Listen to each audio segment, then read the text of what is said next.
You're watching the Manifest Live podcast. I'm Drew Warrington. As every week, I'm joined with Clint Brantley, Sam Nowell, Cameron Ball, the one simply known as the Mighty Mikado, except his computer stopped working. We're doing our best to get him back on. And of course, we have Shane Wilson. I don't know how to make him big without taking away all of us.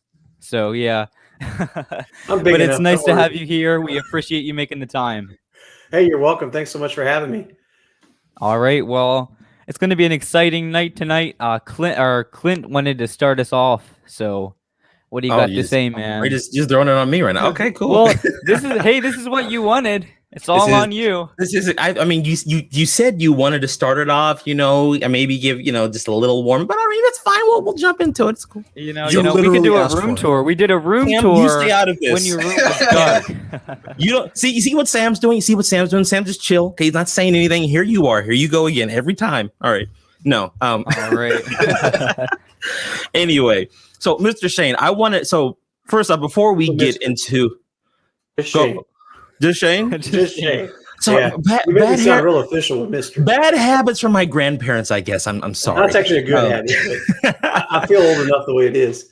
Fair enough. So Shane, so before we got started on the particulars of having a model railroad company, I wanted to get a bit of your backstory as to how you got into the hobby and kind of your evolution up to running scale trains. So first question I wanted to ask was, how did you get into model trains? Just to start there. Wow, that's taking that goes it back. way back. Yeah, I mean, I've been in model trains as long as I can remember. I got my first Marx train set. I was probably about 3 or 4 years old, and my dad actually worked for the railroad long before I was born. But he always told me the train stories, and he had a good friend who actually called him Uncle, who worked with him on the railroad, and they always told me train stories and been fascinated since I was a little kid. So I started out in 027 with Marx and then moved over to HO and then N and now back to HO. Mm-hmm. Okay. So transitioning. So then this is something I've been very curious about, right? So how did you get into not necessarily the hobby, but how did you get into like the industry of like model railroading in general? That's a good one. So I've always been able to, sales has always been my background. And when I was 15, I somehow convinced my mom there was a local hobby store that was going out of business. And I convinced her to buy their inventory and set me up in business at home. So I opened my first hobby store right before I turned 16 and ran that for a few years, realized that it was going to take a lot of money to make money. And I was probably about 19, 20 years old, and it scared me to death to do that. So I took about a year hiatus from the industry, and then I went to work for a company called Hobby Dynamics. And Hobby Dynamics was a wholesale distributor owned by Bill Bennett of Circus Casinos in Vegas. Really? And it was pretty neat. And he owned the company for about a year or so while I was there, and then sold it to Horizon Hobby. I started in 91 at Hobby Dynamics, and then Horizon bought it in 92. Helped start the railroad category at Horizon in 96, was a part of the Athearn acquisition in 2004, MDC and McHenry in 2005. And then, of course, Scale Trains came along in 2014.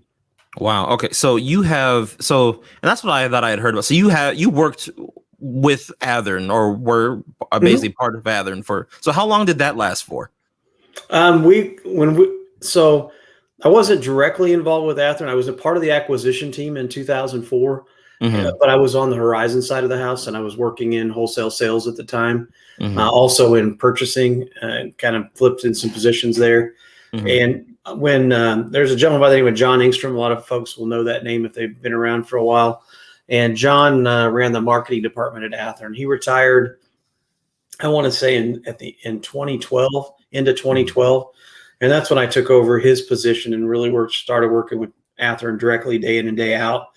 But I worked with the team in California all the time. Even before that, it just wasn't, I was more on the sales side of the house than I was on the marketing side of the house.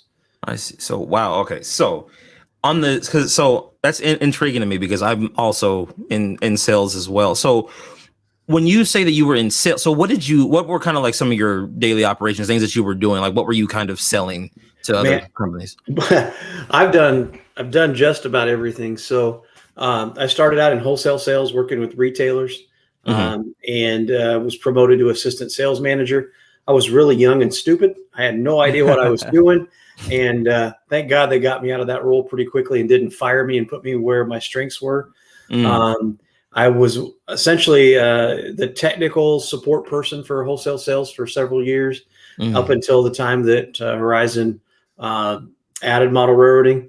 And then I was all over the place, but eventually ended up back in wholesale sales as the wholesale sales manager. There were 3 of us, and then we had a national sales manager. We had about 30, 35 salespeople at that time, and working with what we call domestic accounts, that's US and Canada. And then helped out a lot with consumer sales. I was also the trainer for Horizon with a focus on sales, but I did everything from a lot of phone skill training, how to conduct a phone call, how to lead conversations, deal with difficult customers, weekly sales training on new products, and all across the board: radio control cars, boats, planes, helicopters, barely into drones. That was really kind of coming in as I was going out. Model railroading of all sizes, plastic models, general hobbies, you name it. Was involved in all of it in some aspect. So, but spent a lot of my career working with retailers. I probably visited, I'm going to guess, over 1,000 retail stores in my career. Wow. Oh my goodness. I don't think I've been to 1,000 individual businesses in my lifetime. So, Drew, well, you're only 12, so I mean, come on, you got. Come on, shut up.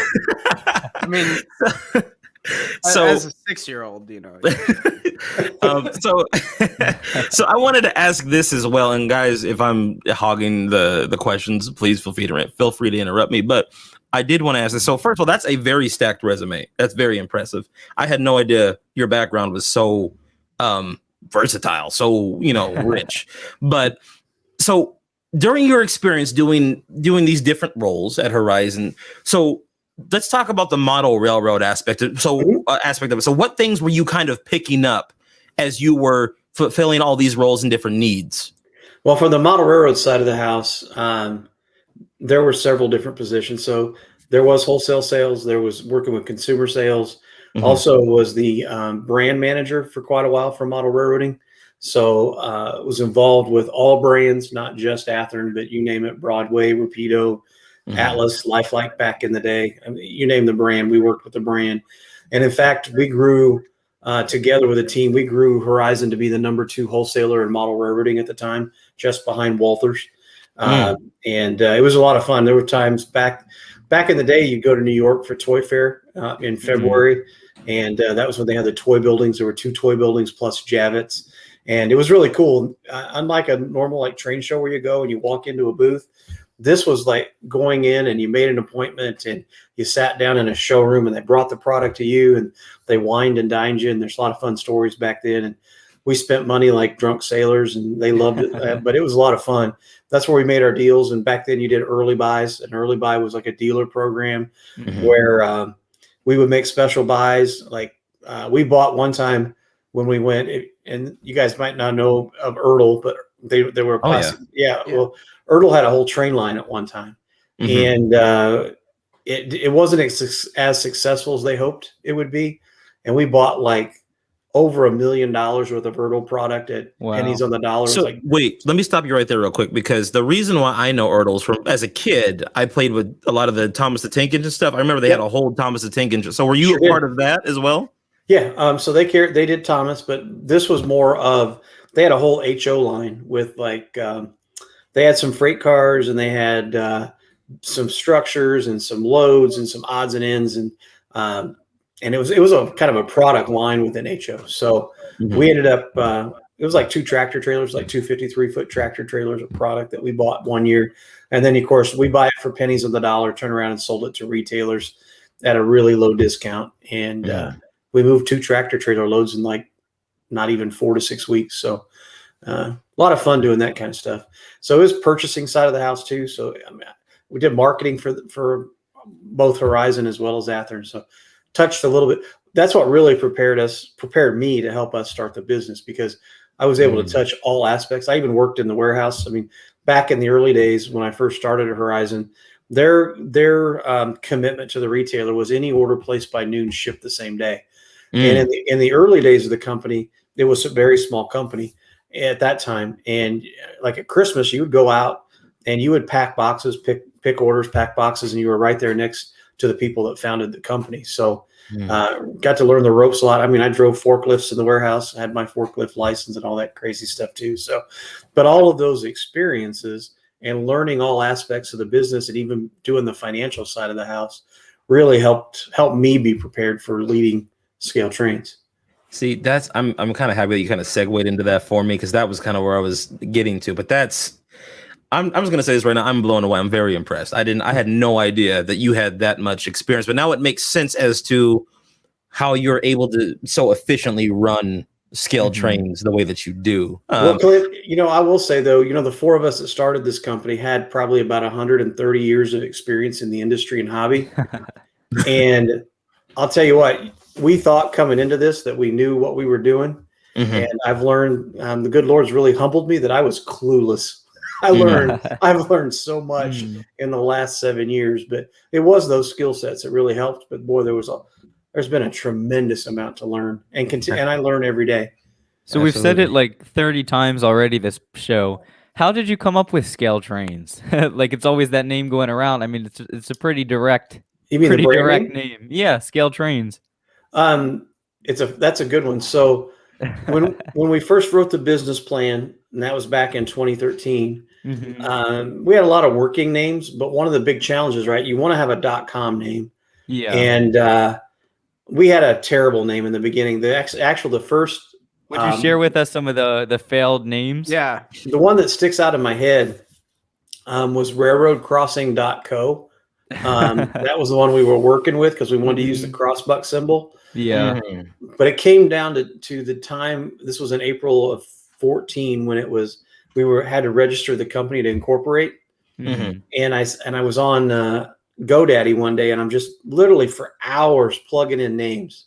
And Scale Trains happened to come up in one of the searches, and it was for sale, and it was for like $1,000 or something like that.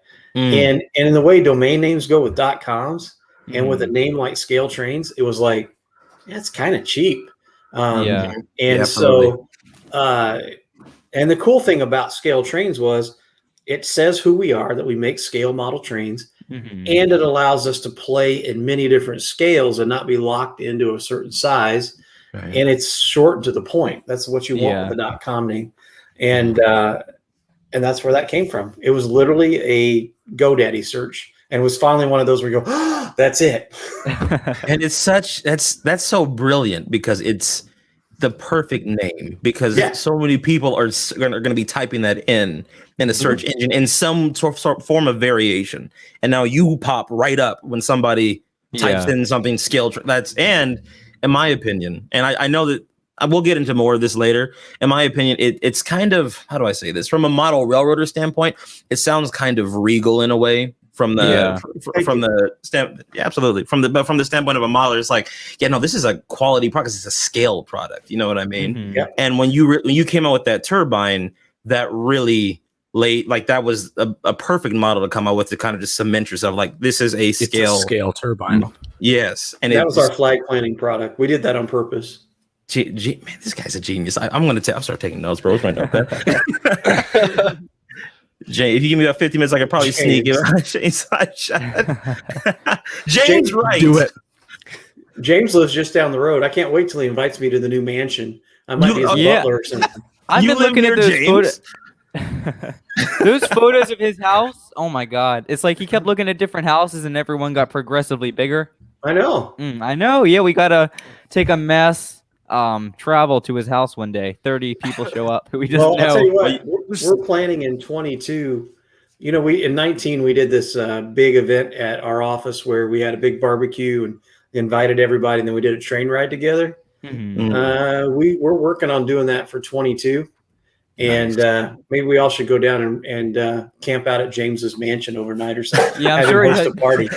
he'd love 200 Whole people manifest camping out in his crew lawn. just like He has enough acreage to do it, so it's fine. Time out. Let's do a podcast live from James's house. Yes. and not tell anybody and just show up. The 6 of us there and just chill. And James just walks in like, why are you here? Yeah, he gets on his computer. He's looking. He's like, that looks like my house, my front door, my doorbell.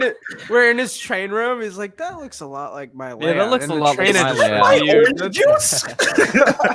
So speaking of travel, this is one question I wanted to ask before it got off my mind for the rest of the night. So 611's coming back to Strasbourg. Mhm. Is it possible that you guys would travel down to involve in that? Like record sounds or something? I don't know. I'm just asking if you're. I'm not trying to ask anything about anything. I'm just trying to ask if you're going to travel down. I don't have plans to go to Strasbourg this summer. Okay. I wouldn't be surprised if ESU does record 611 at some point this summer, and I hope I'm not putting the cart in front of the horse because I don't know if they've talked to Strasbourg yet and the 611 crew. But I know that they would like to record some new. I think it's 611. They'd like to record some new sounds for it, and that way we can incorporate it into the MTHJ when we get there. Got it. Nice. Yeah, I heard about that. I'm like, yeah, I hope Scale Trains comes down Clint to is so Lancaster. happy right now. Listen, I'm trying to be nice because the next thing I want to say is daylight or J for This is our question we ask everybody. I'm not going to ask. I'm just. You're But not that's what allowed to. You're not allowed to answer wrong. or You else already the show's did ask done. Clint. So is it 6? So you need to choose 611 or 4449. What you need to choose a favorite. I'm okay with either one personally, as long as it's a smoking whistle. Anyway, Okay. What happens So- if it's a big boy or a challenger? No, you have to You choose. still got my Point. PIN number. We You still can got move it. to that later, but for now, So, you just need to choose Shane, between you already have 611 my or social security number. 4449. Those are just charge it. favorite. Okay. favorite. That's it. It's just like no context, just 44, choose- 49 or 611. Just which one? For me? Yeah, for you.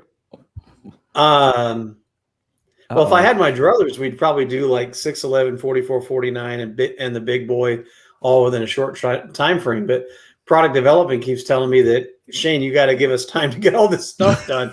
So right now, I mean, we're going through project by project and verifying tooling and also starting on the engineering for what it's going to take to put our motors and the ESU electronics in it.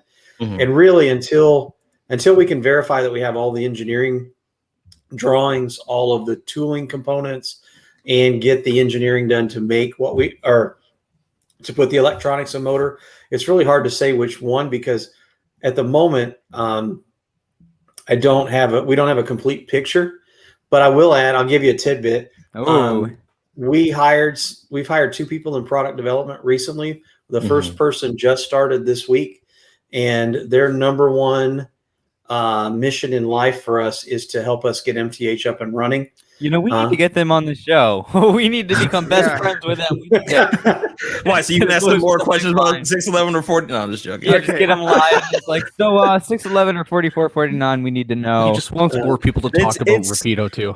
Honestly, It's true. It's funny. So that 611, 44, 49, the last like 5 podcasts, it's been like a hot topic. Like we've been debating it. Yeah. Talked about scale trees. Like, which one are you guys going to do first? But also, like, which one do you prefer personally? Yeah, that's the which original one question. you like. Yeah, personally, Well- which one do you prefer? Well, I have a tie to 611 Okay, So- that's what I like to hear. because back in the 80s when 611 was touring, I was a member of a club called the Danville Junction chapter out of Rossville, Illinois. And the first time 611 came through, it stopped in Tuscola, Illinois. And I got to ride to Lafayette, Indiana. And while I was on the train, I was in my early teens, probably 14, 15. And the local newspaper wrote a whole story. And I hate to brag, but it was kind of my story on 611, and it was in the local newspaper, which was kind of cool. And then 611 had come through a couple more times, and with the the group that I was a member of is part of the NRHS, National Railway Historical Society. Yeah. On a couple of trips, this group collected the fares and did the tickets and things. So I got to work the train a couple of times. So I'm partial to 611 just because I've got a history with 611. But I've seen 4449 too. I had a chance when it came to Owasso, Michigan, several years ago to chase 4449. So, but 611 is probably where my heart's at. Well, you chose right. That's good. That's Yeah. good. Because there's Correct. some people in here who prefer 4449 over 611. If you can They're believe both it. pretty darn cool. And Look, it's steam. It's all good. There is no bad steam engine. There okay? you go. yeah. You know, we can debate right. that. That could be. I'm a still whole waiting till another someone says show. 3751. Dude, no, this is no. No, it's Anyway, not. It's not gonna happen. So Okay. so I have another question. Unless does anyone? I've talked a lot though. Does anyone else have another one they want to ask before I start going down another rabbit hole? I do. I don't. Shut up, know Sam. if No you're- one. No, I'm just. Kidding. I don't Go know. for it, bro. I don't know if you're going to be able to answer this. So you talked briefly about the tooling, and Mhm. we all know about how you guys like to do things very, very, very well. And so, are you going to be making some modifications to the tooling to make things more prototypically accurate, or to add detail, or to do anything Draw like that? bars. You can Yeah. pass. You can pass. You can pass if you want. No, I'll answer that question, Sam. It's a good question. And I'll go back to my Athearn experiences. So the Jeep 7 and 9 Genesis project, that was originally the front range tooling that we purchased. And then also the ES44 early and the SD70 Ace, those were projects that Tower 55 was doing. And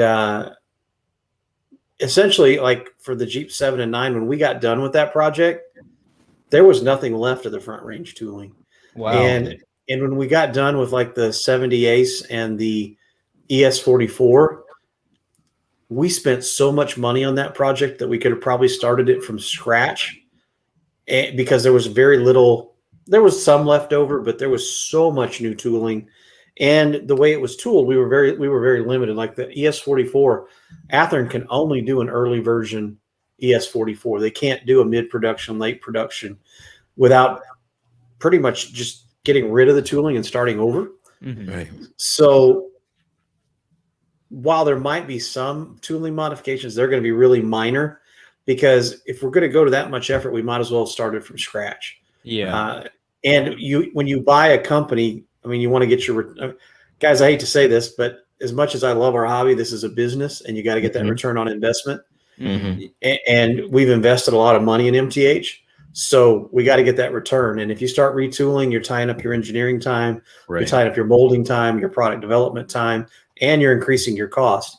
So I don't foresee us making many changes. With that, though, I'll add a caveat to that. If there are discrepancies or inaccuracies that you're familiar with, and you have the documentation to back that up, not just I feel like, we would certainly take a look at it. I know there's one project, I won't comment on the project, but there's one locomotive that's in the MTH lineup that some modelers say it looks like this version for that railroad, or it's supposed to be this version, but it's kind of a hybrid between this and that railroad. And we're taking a look at it and saying, well, can we modify it so that it's more accurate for one or the other? And I don't. Both. That's way off.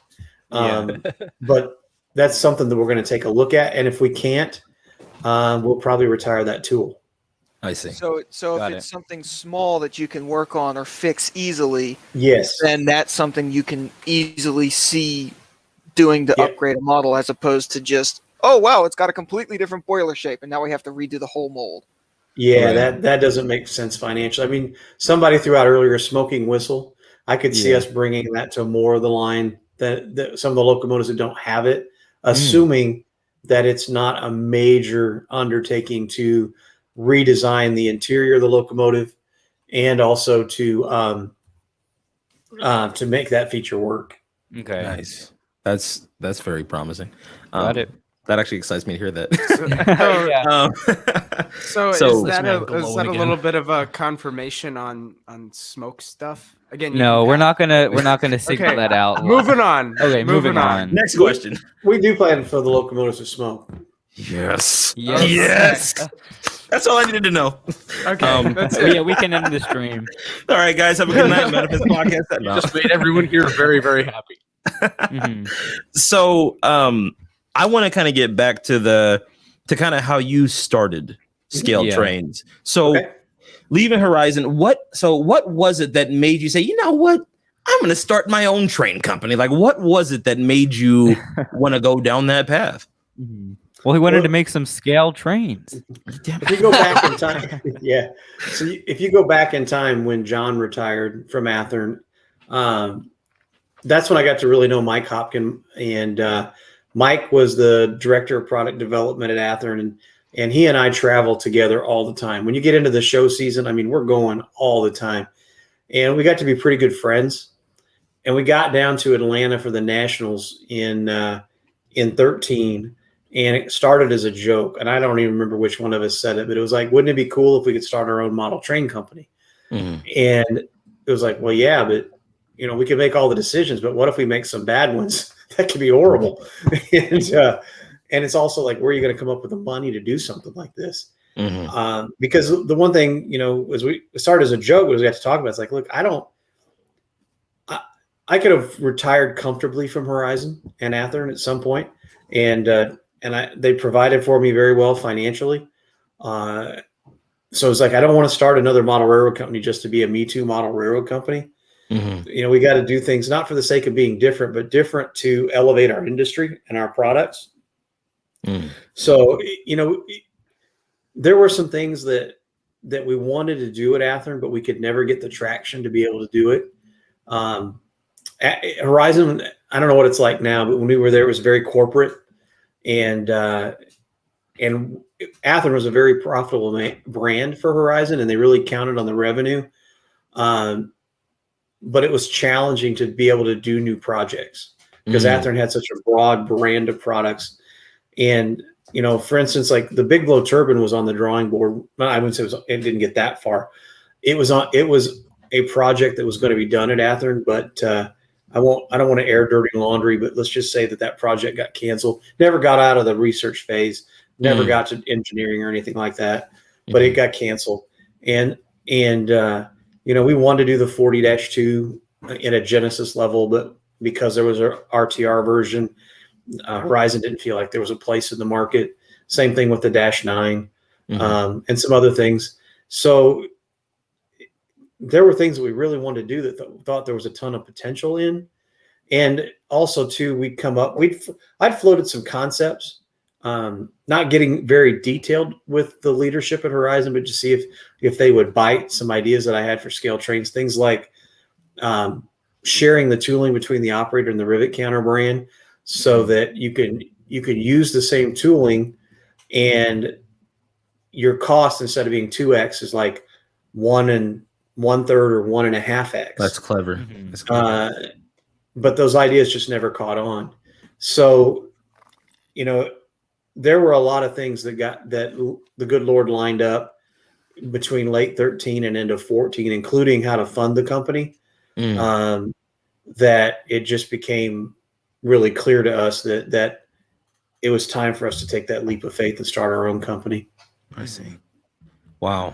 And when I say that, guys, I want you to know, and I want everybody listening to know, when I say there were projects we want to do, that's not sour grapes. I have the utmost respect for the people who I worked with at Horizon. The company took great care of me for many years, my family. They gave me tremendous opportunities. So it wasn't like I left on bad terms.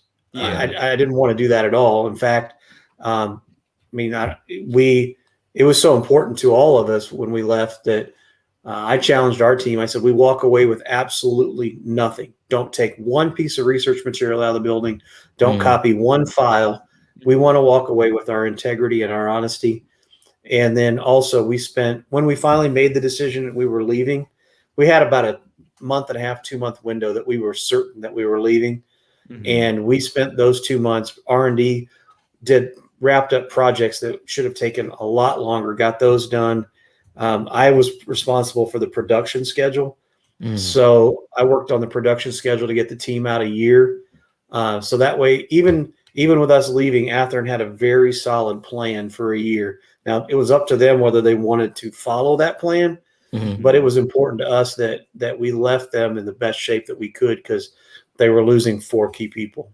Right. Yeah. So let me add on to something, because you touched upon something that was interesting, and I've noticed this with other companies, and I kind of want the viewers to understand this as well.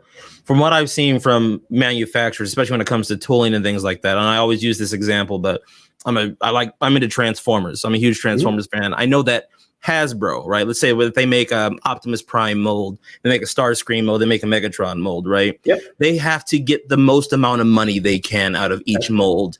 Amen. And there's a lot of characters that people want to have made, but a lot of the time they won't make them because there's certain characters that they know will sell, right?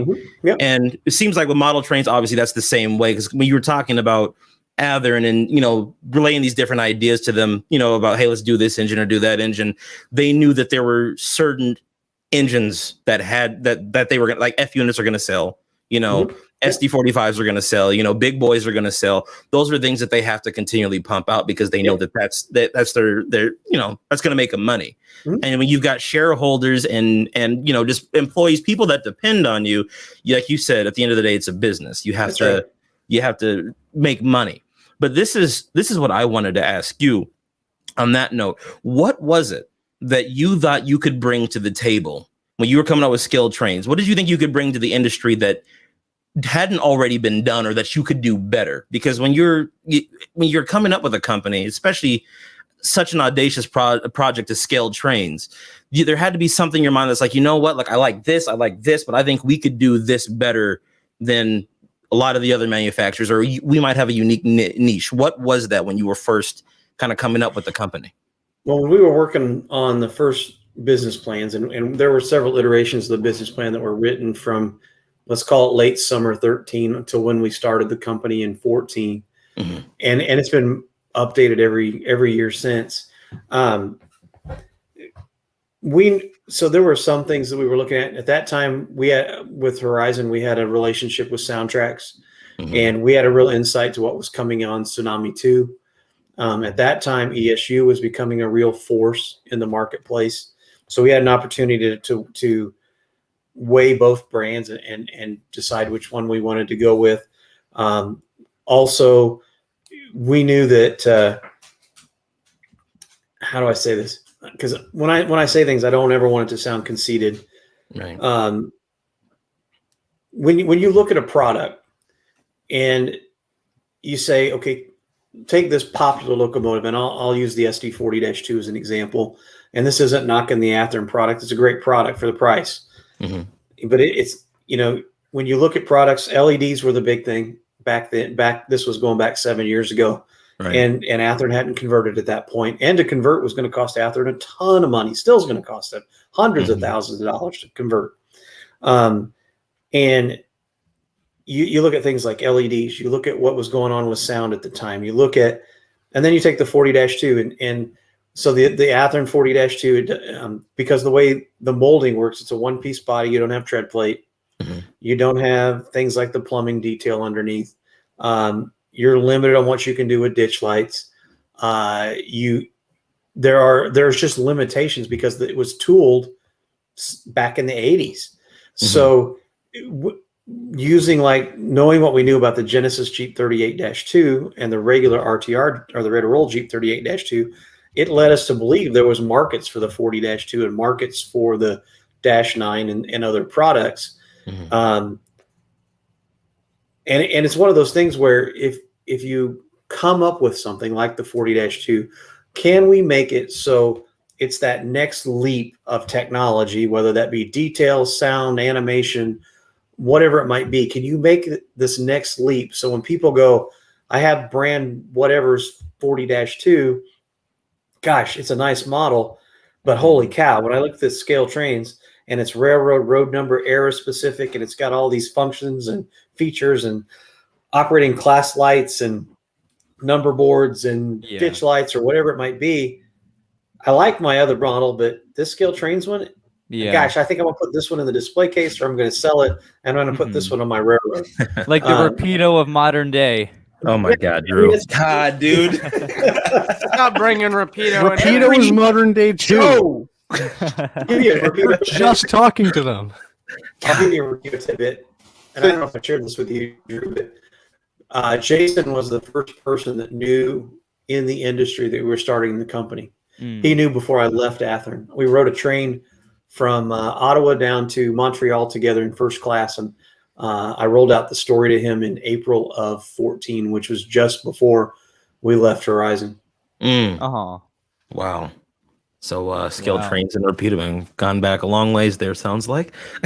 Oh, I've known Jason for years, man. He's a good guy. He and his whole team. That's awesome. Yeah. So, guys, I have 18 million more questions on my list to ask, but does anybody want to throw anything in? Yeah. I mean, mine was kind of already answered. But it's like, what was your goal as a new company coming in? What did you want to? Did you like feel like there was a hole in the hobby that needed to be filled, or did you just kind of what was your like mission statement as a company? Well, I could read you the mission statement, but I like your question about a goal. And the goal for us was to earn the respect of the model railroad community and be considered one of the top manufacturers in the industry within 5 years of shipping our first product. Wow. That was the goal. Mission accomplished. Yeah. Wow. Thank you. Definitely. Absolutely. Yeah. Wanted to be more considered among the best, the Rapidos and the Atherns and of the world. Yeah. That's amazing. Anybody else want to have anything? I do. So we talk about getting people into the hobby a lot, but we never hear it from like a business perspective. So what would you say from your, inside the hobby point of view as what's the best way to draw people in? Wow. That's a tough question to answer. That's funny because I've got this one on my list to ask you guys in a different way. Nice. So on the right track then. Yeah, there's fun. Yeah, there's a couple of things.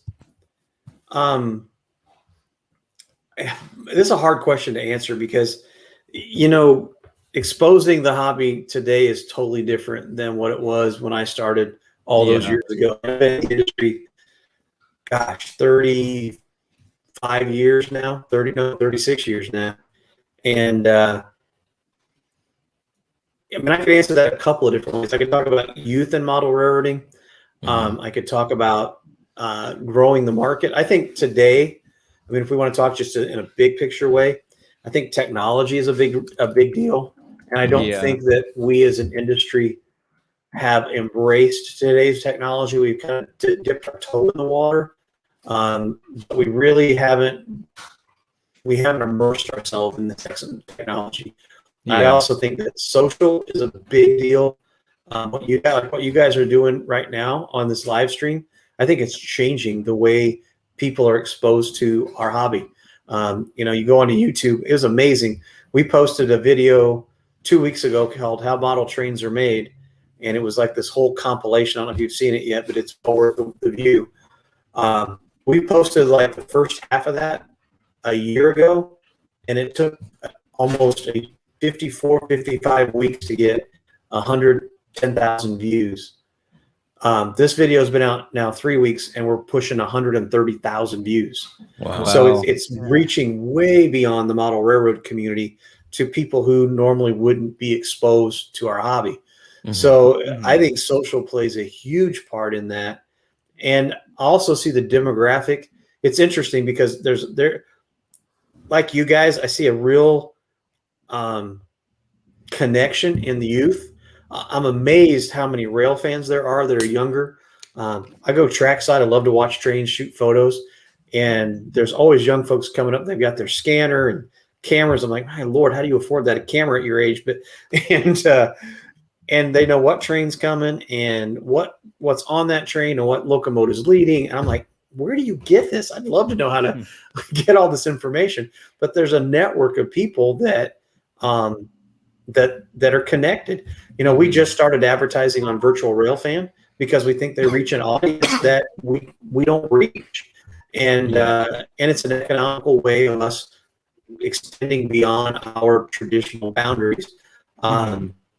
I think Facebook has a lot to do with it. Facebook groups, and one thing that I think is neat. See, this has always been an old man's industry because as you guys know, it takes money, right? And time. And time, yeah. I mean, this is a lifetime hobby, and so I see the age demographic coming down. It used to be 55 plus. I think now the average age is probably in the 40s. And coming down. And I think as we embrace technology and we bring new technologies to model railroading, and we embrace the internet more, and use it as the tool that it's meant to be, that will continue growing that pie. Go ahead. Well, and I see with your opinion on that, I can definitely see it reflected in like your advertising and stuff like that. Yeah. Because I mean, the picture behind us, like the turbine picture, like, and all the pictures that you guys take, it's so like, I don't really know how to breathtaking. It's thank you. Your advertising is among the best that I think is out there right now. So I think that really helps with bringing new people to the hobby. I don't know if you guys will be seeing here, and I don't know if you've noticed yet. We're in a transition in our advertising and our look. Yeah. We hired a marketing manager, started in December, and she's super talented leader and also has a strong design background. And we also just hired a graphic designer, started probably 3 months ago. And so we're in this transition to a new website that's coming this summer. So we're freshening up all of our looks, becoming much more clean, modern in the look of the company. And that's all part of that, hoping to reach new audiences by just having a fresh look to our brand. Our logo's changing. You'll see us drop the .com in our name and become Scale Trains because we think for the retailer network that's going to be important, because we'll be adding more retailers probably within the next year. So trying to reach new markets. And one thing I always have loved about Scale Trains, and I know we touched on this back in February, is when you guys come out with a product, you're not just saying you're going to make it. You have the product. And I mean, I'll call on Rapido because Rapido knows I love them. But you say, we're going to make this. And then it's like, great. 3 months later, we're going to make this. Great. But you guys, you have the product and it's there and there's a month to pre-order. Everything is so quick. You see it. It's not an idea. That's what I've always liked about Scale Trains. I will say, go ahead, Sam. And sorry, but like that's what I like about the photos, because like it's the actual model and it's like so it's just like we can see what the model looks like, and it's not like a doctored up photo. It just it's the model, and it's something that's okay. The model's here, it exists, and then you go from there and you buy it, and you can go ahead, Clint.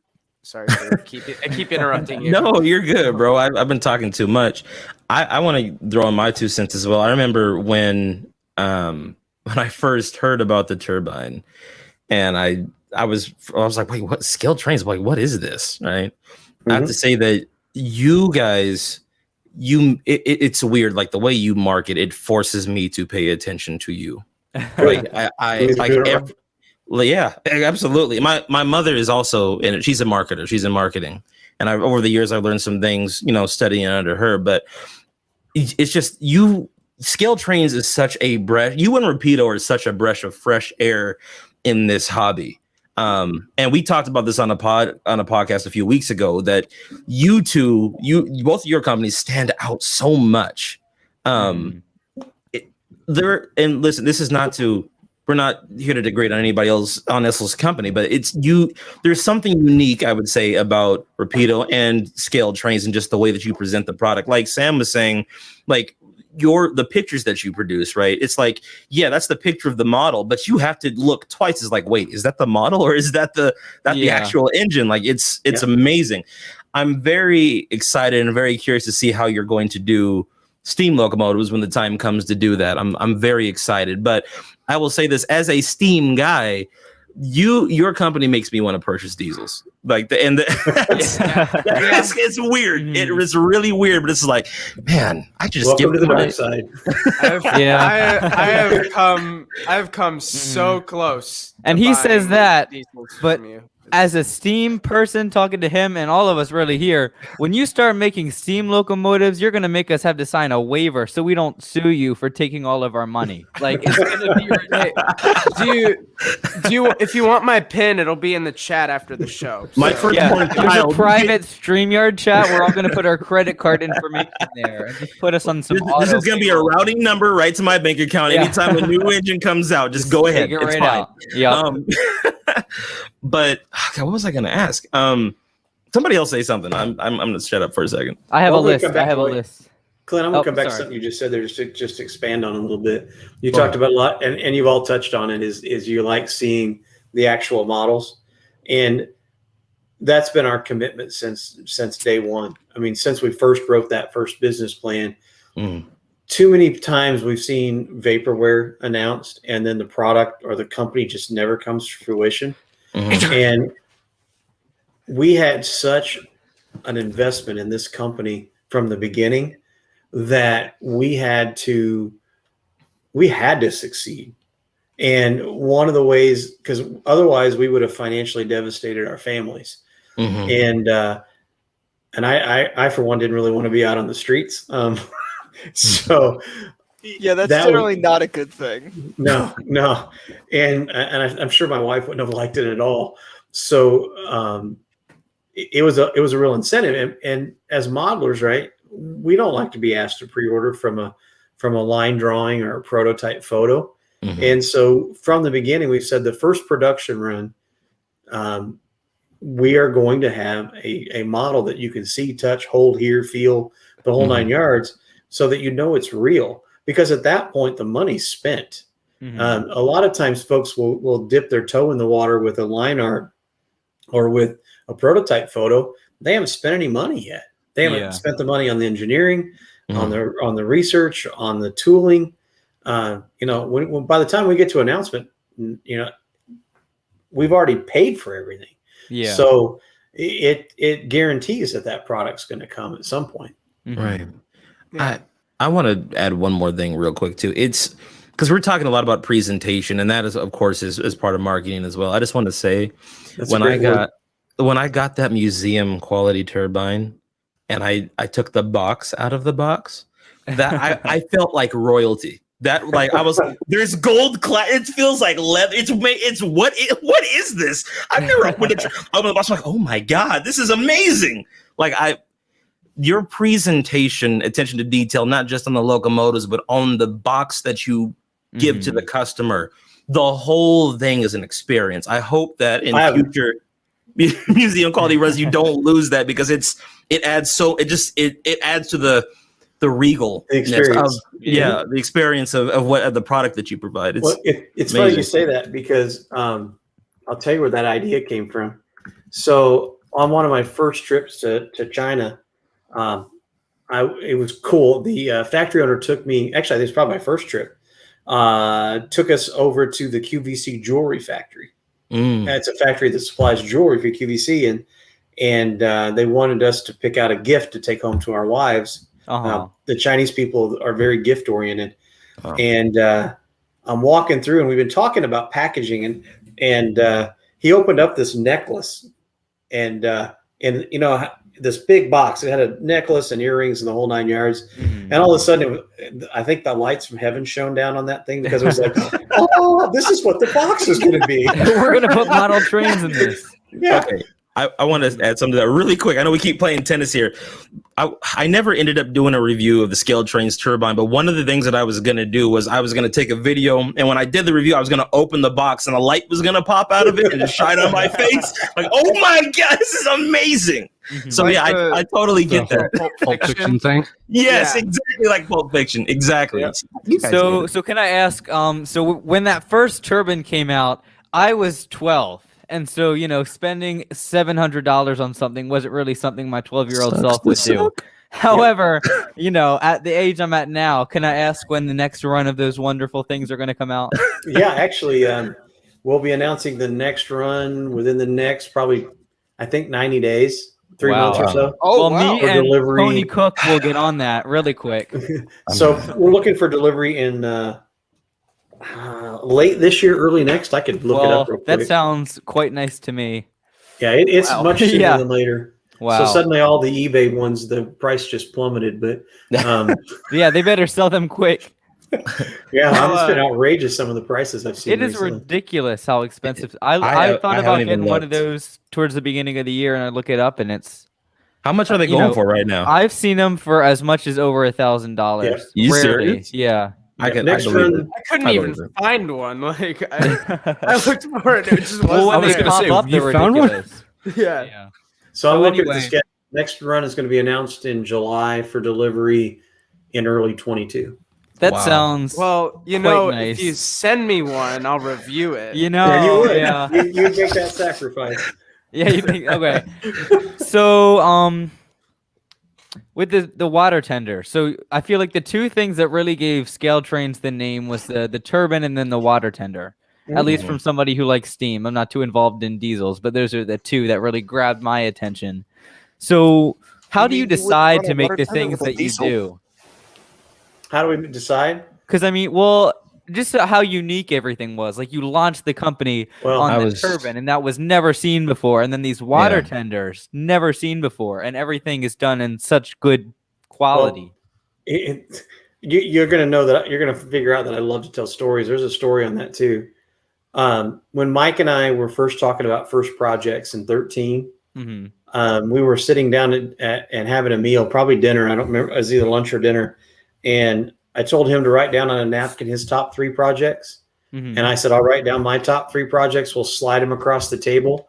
And if they match, that's what we're doing. And number 1 on both lists was the Big Blow turbine. Number 2 on both lists was the SD40-2. Wow. Number 3 on my list was the -9, and I don't remember Mike's because we probably never done it. But that's It another was story. an FEF. But, Yeah. Locomotive.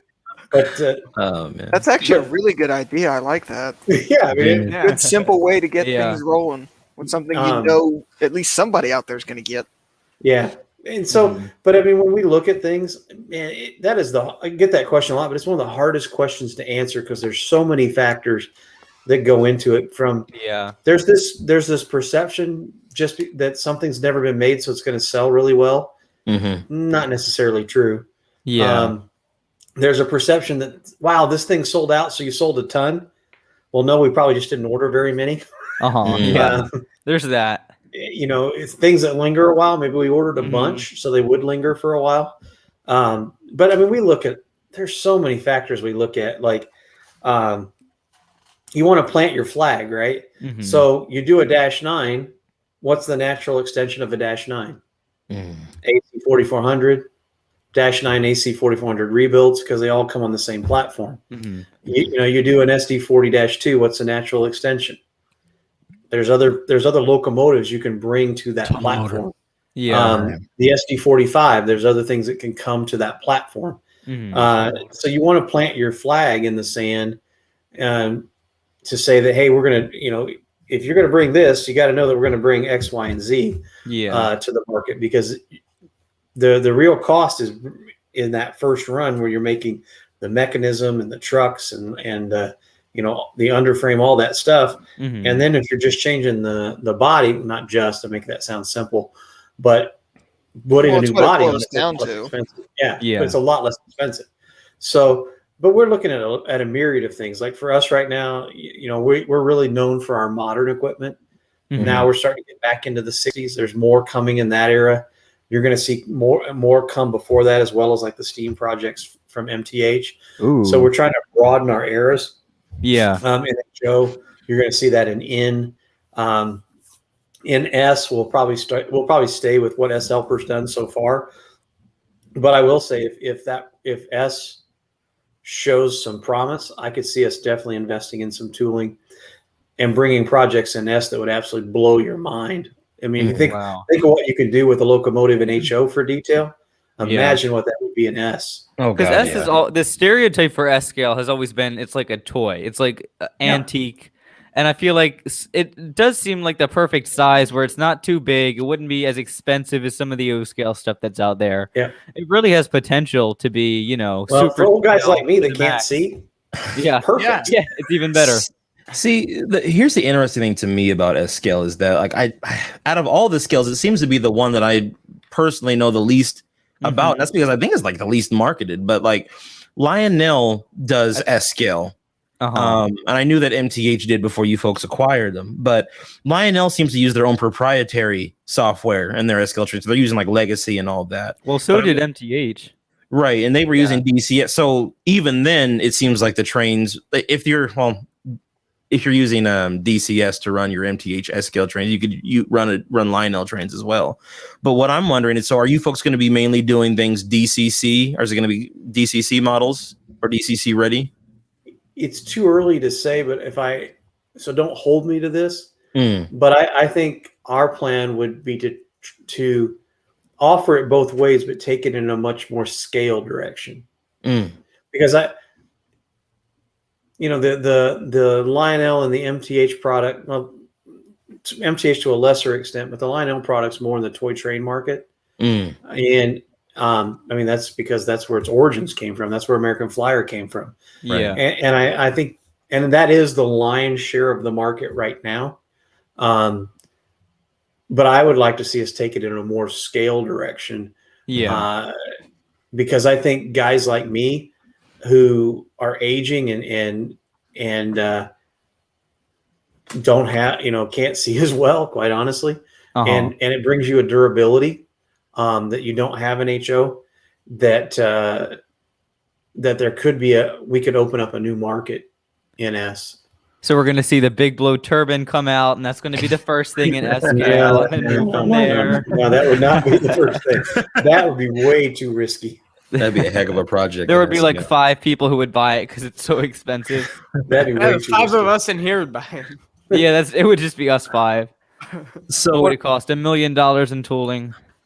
So I wanted to ask another question. This is kind of on the R&D side, but I've seen a lot of manufacturers recently kind of play around with ESU and their decoders. There seems something very unique about ESU in the sense that like their decoders are so malleable to whatever it is the manufacturer is trying to do. What was like one of the main factors that made you go with ESU over any other decoder at the time? Manufacturing. So at the time, and keep in mind, we had relationships with Soundtrax at the time as well. Soundtrax was in the very early stages of Tsunami 2. It was still probably a couple of years, 3 years away at that time. And the way it worked, the way Soundtrax worked, and I don't know if it does today, so if it's changed, I apologize. I don't know. But back then, so at Athearn, what we would have to do, let me think how to say this. Take a locomotive that has class lights and maybe horn A, and another locomotive's got class lights and horn B, and another locomotive's got class lights and horn C, and this one doesn't have class lights and it's got horn A. They all have different file configurations. Right. So what you would have to do then is you would buy the board from Soundtrax in Durango, and it would come pre-programmed for all those different. You'd have one for each version, and then you'd have to make extras because you have what's called spoilage. That's when the manufacturing process stuff gets damaged, broken, whatever, and so you have to have enough extra to make up for that. And you would have a board for every single one. Well, the thing is, you might have a production run. You might have 6, 8, 10 boards that you bought for. And then that file is so unique that you have to store it until the next time you run it, which could be years later. Mhm. So Athearn had a tremendous amount of inventory of boards in China, and you never knew when the next. Well, I can see you never knew when you were going to run it, but sometimes it would be years between production runs. So you had a lot of money invested in boards that were just sitting there. The real appeal to us with ESU was their manufacturing is done in China, not far from where our factory is. You can get same day delivery of boards, and the boards are actually programmed at the time you put them in the locomotive. So if you buy a few, let's say you buy 1,000 boards and you've got 100 for spoilage, and you get done and you got 50 that extra boards left over, they're not sitting for forever. You just reprogram the 50 boards and you go on. Yeah. So our decision was we could literally tie up tens, if not hundreds of thousands of dollars in boards in China waiting for some production someday, or we could do just-in-time inventory and take that money and put it somewhere else in the company. And at that time, ESU was really coming on strong and gaining a very strong reputation. And that's about the time that Matt had started with ESU. And so we felt like hitching our wagon there would, for us from a financial perspective, made a lot more sense. That's good to know. So let me ask you this then. So with ESU, I know that you currently rely heavily on their sound files for the models that you produce. Rapido took a different approach. They record their own sound files and then upload them into the ESU decoders. Do you folks ever plan on doing any of your own custom sounds for models in the future, or is that something that's way down the road, too far to think about? 611. Drew. No, we're not experts at recordings. I went. I had the opportunity to go to GE when we recorded the ET44. Yeah. And Matt was there, and one of his contractors that he works with. And I learned a lot that day, but I can tell you I'm no expert in sound recording.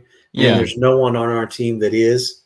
And let's leave it. And we also, it's not just recording the sound, it's mixing the sound for the file. Yeah. And so you want people who know what they're doing that. Right. And I can guarantee you there's no one on our team that has that skill set. Yeah. That's fair. Having the sounds and making them work together and sound good are two completely different things. Yeah.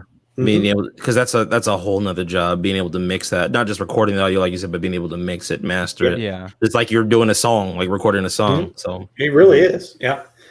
We had a discussion a couple weeks ago about whistles, and different whistles sounding different depending on who recorded them, how they were recorded, and which decoder they're being played back on. Yep. And you can have 4 different decoders with the exact same whistle, all recorded by a similar company from the same locomotive, and they're all completely different. Yeah. Yep. So moving on to 765. something else, what's your favorite part of the design process? Because we've been talking about how everything moves through, but what's your favorite part of pushing something through? Well, for me, I'm more, Mike leads product development for us, and I'm more on the budget side of the house, the financial side of the house. But I'd have to say for me, I love being trackside. Yeah. We're always shooting photos of potential projects or just things that catch our attention. In fact, I'm going week after next on the way up to the Indy 500, spending a couple of days rail fanning the rat hole and hoping to catch some things that we have planned down the road. Cool. Well, that's funny how that, because when you think about it, we're all into older generation stuff, but really when you're a manufacturer making modern stuff, you just go take photos and we're like, I'm making that. So it's funny how easy it is. Yeah, I wouldn't say it's easy, but yeah. Well, for lack of a better term. So that kind of segues into something else that I wanted to ask, which was, and I wonder if you can give me a good perspective on this, but after owning a model train company and being involved in the ins and outs of so many of them, what are a lot of manufacturers' apprehensions about making a steam locomotive? Because with some manufacturers, it seems to be very taboo. What is the apprehension or the difficulties that arrive when just pursuing a simple steam project? You said it right there, but it's not simple. Right. Steam locomotives are extremely complex machines. to make the drivers work and the side rods and all those parts work together in small scale, and to get it to operate smoothly, and then for that locomotive to be able to pull a train of any size. It's an extremely complicated engineering piece. And the one thing that, how do I say this? When we make a product, it has to look like the real thing on the outside. Has to. Right. Well, there's limitations then of what you can do on the inside from a weight perspective, from a mechanism, from a sound, from electronics. You're limited to that space that's inside. And so creating a steam locomotive is extremely complex. But I think, for us, I mean, we did, when we were at Athearn, we did the MT4, weren't really involved in the big boy and the Challenger and the FEF were done by an outside firm for Athearn. So we weren't as involved in that. But you're committing a lot of resources to that project, and steam is expensive. There, and the other piece of that puzzle is I'll keep going and as I'm thinking, unlike an SD40-2 where it's very not easy, but it lends itself more to being able to make different variations. When you get into a steam locomotive, there's so many things that can change on the boiler, your domes, positionings, all those kind of things. And it can't just be a separately applied part. It has to be a whole new tooling for the whole boiler shell. It's very complex when you get into the radiuses and when you get into boiler diameters and all that stuff. So, and the problem too is in the steam era, unless you're going to do like the USRA series, how many railroads are you going to get out of a particular prototype? Right. And when you're investing hundreds of thousands of dollars and you're only selling 1,000, couple thousand pieces, it's really hard to make your return on investment, make a profit. And as much as it would be nice to be able to break even and say and move on, you got to make a profit, because it's that money that gets poured back into the next project. So would you say this is why we don't see too much smaller steam? Because it's ultimately a business thing, and you need to put out stuff is going to sell, which is ultimately the bigger product. I mean, hey, boy, you're asking hard questions to answer, Drew, and you're making me think. So, and I'll go back to my Athearn days. It was easy to sell 844. It was easy to sell 3985, 4014, because people see those locomotives even today. Right. So not only can you get the locomotive like it is today, but then it makes it easy to make it back like it was in the steam era, and you can get good numbers out of it. And the one thing about the model train market, most products, not all, but you have this big spike when you're in the pre-order period, and then it really flattens out. About the time it comes in, it spikes again, and then for about 30 days after that product comes in, you've got 30 days to sell it. And if you're not out in 30 days, you're probably going to sit with that product forever. Oh, wow. So there's a very short window of time, and there's very few products that have a shelf life that continues. Things like a 3985, an 844. So those kind of things, they'll continue to sell. It's kind of like the big blow turbine. Literally, when we have turbines in stock, we sell one after that big surge. We sell one every day until it runs out of stock. Wow. there's projects that you'll be lucky to sell once a month, once every 60 days. Yeah. Would you be willing to share with us something you've experienced that's done that? So I can buy them? I'll speak in general terms. I'll speak in general terms because I'll go back to my Athearn days. There was a time that Horizon wanted to have extremely high fill rates on all products, and that included model railroading. Yeah. And I was really against it because I knew that our inventories would balloon tremendously. But there was a thought that, well, if we have it in stock, people will buy it. And Athearn was over inventoried, well north of $1 million of excess inventory, not just regular inventory, excess inventory. And if you go back to That's unthinkable now. 2010s, somewhere early 2010s, Athearn was blowing out product to retailers at like 80% off. You were seeing it blown out at dealers were selling it at 50 and 60% off because they were making profit still. I mean, Athearn was hemorrhaging money in those days. And that's because the market said, well, if you have it in stock, we'll buy it. Well, what happened was every other brand was limited. And they went, well, Athearn's got that in stock. This other guy, he's not going to have this very long. I got to buy the other guy's product, and I'll buy the Athearn product. And then somebody else came with something. They're like, I got to buy this, and the Athearn will still be there. Yeah. And so it just so the inventory kept building. And finally, it was like we had to just blow it out and get rid of it. Products, there's just a lot of products that don't have a shelf life. I mean, like for us, man, I don't see us ever bringing Savage C39-8s back in again. Wow. That's probably a one and done. We had some extras, and they lingered and lingered and lingered. I'll tell you another one. The Navajo Mining ET44s, super cool paint scheme. We weren't really aggressive on the quantities, but boy, did they hang around. And so I thought it would sell really well. I thought it was a really cool paint scheme, but it's a landlocked railroad, and there's other reasons. But you really do bank on the safe bet, and that's why you'll see like some products sell out very short or in a very short amount of time. We might have only ordered 36, 48 pieces. Really, that's enough for a run?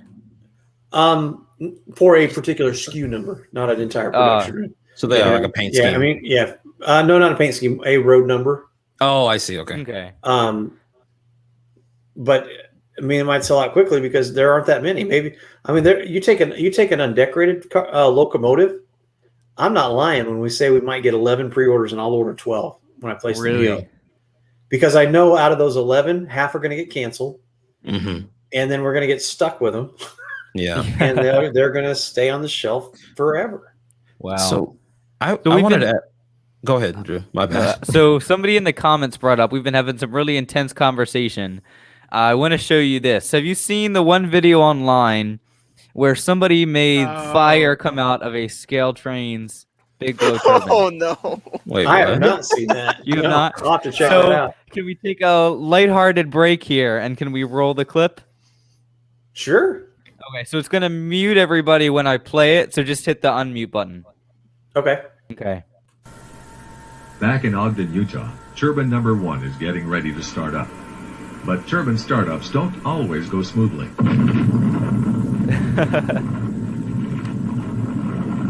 They don't always go smoothly. Explosion.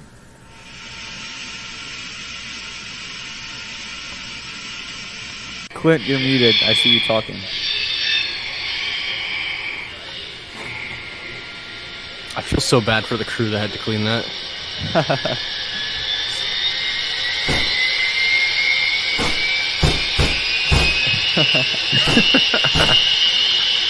This is entertaining every single time.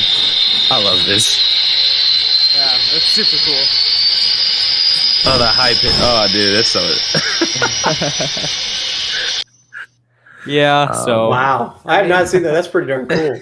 So do you think in the next run we're gonna see that? Can we? We'll get right on the that. next one. Packing actual pyrotechnics into each model. Of course. Yes. Every model comes with a mini flamethrower. If that next run of Big Careful Blows explosive. doesn't look like a Kiss concert, not buying it. Nice. Wow, that's pretty darn cool. I had not seen that. I'm gonna share that. Cool. Well, Just get one of those, like a model rocket engine. Just stick it in the exhaust port there. yeah, you worked at Horizon Hobby. You can find a little rocket engine, put it in something. Yeah. Back in the day, we had a 12 scale RC. I had a 12 scale RC car, and there was a fad where you would take Estes rocket motors and put them in the back of your car. Yeah. Oh, no. It was so I cool. remember Boy, that. You'd hit like a bump, and that thing would go airborne. And Wow. That's cool. Well, We're gonna make it happen. You better not let me get my hands on a turbine because I'm gonna put a firework in it. I'm pretty sure Elon Musk, you call him up, he can figure out a way to make it, engineer to make it work. Yeah, get him. You don't, Get you right don't on even it. have to call him. He's going to do it Just himself. DM him, Yo, Yeah. Elon, listen, Big deal. new turbines coming out. Kids want the flamethrowers in them. Can you hook No, me Of up? course. You don't even have to go that far. Just send him that first Pentrex clip, and then send him a link to Scale Train's site, and he'll figure out what to do from there. But like, just Oh, write my him on camera Twitter. died. Hey, I bet you can't put a flamethrower in this, and just like So leave it. my camera's died and I'm stuck looking like I ate a sour lemon. So I need to switch it to Print screen. Hey, real my quick. laptop camera, which makes me look really Younger? weird. So you know, You know, You just we do have some tank cars here that are broken that we've had for a long time. And one of these days, we're going to put some tannerite in them and take them to the shooting range. Oh no! Nice. I You should cannot make a video wait of for that that. and put it on Scale Train's YouTube yeah, channel. put it on the Yeah. YouTube. see that so bad. I would love to do that, but I think some folks probably wouldn't be too happy with it. So Put it on Demolition Ranch. So Oh, I wow. wanted to ask another question, like I haven't asked enough today. Back to it. When it comes to like the different paint schemes, the different railroads, is there a license that has to be bought in order to, in order to Oh, use the those paint lawsuit that schemes? happened a couple years ago. I don't. What depends lawsuit? on the railroad. Like we're licensed with CSX, UP, BNSF. We've also got some builders licenses we have with GE and with GATX. And I'm sure there's some others that I'm not thinking of at the moment. Oh, we just licensed Milwaukee Road. It's usually pretty simple for most of the freight railroads. It's interesting because one of the reasons that we've really shied away from commuter railroads is most of them are government run, and they think they're going to make a small fortune off the model train industry and their licensing, and they're dealing with their licensing agency and the fees and the lawyers is just such a pain. headache. Yeah, and it's really not worth it. It's like, guys, you're going to spend more on your lawyer's fees than you'll ever make off the model train industry. So I see that question about licensing. Licenses do have to be renewed. They're for a specified period of time. But it's most licenses are either no charge or they're very inexpensive. And I understand it. I mean, the railroad wants to protect its mark. And I get that. I mean, I wouldn't want someone taking our logos and stuff and putting it on things that or distorting our logos and such. I mean, it's a respect thing. Put it on a Tyco, of course. Yeah. Just etch it on the bottom of a lifelike. Actually, I collect Tyco stuff. So Yeah, tell us about the On the secret note- passion.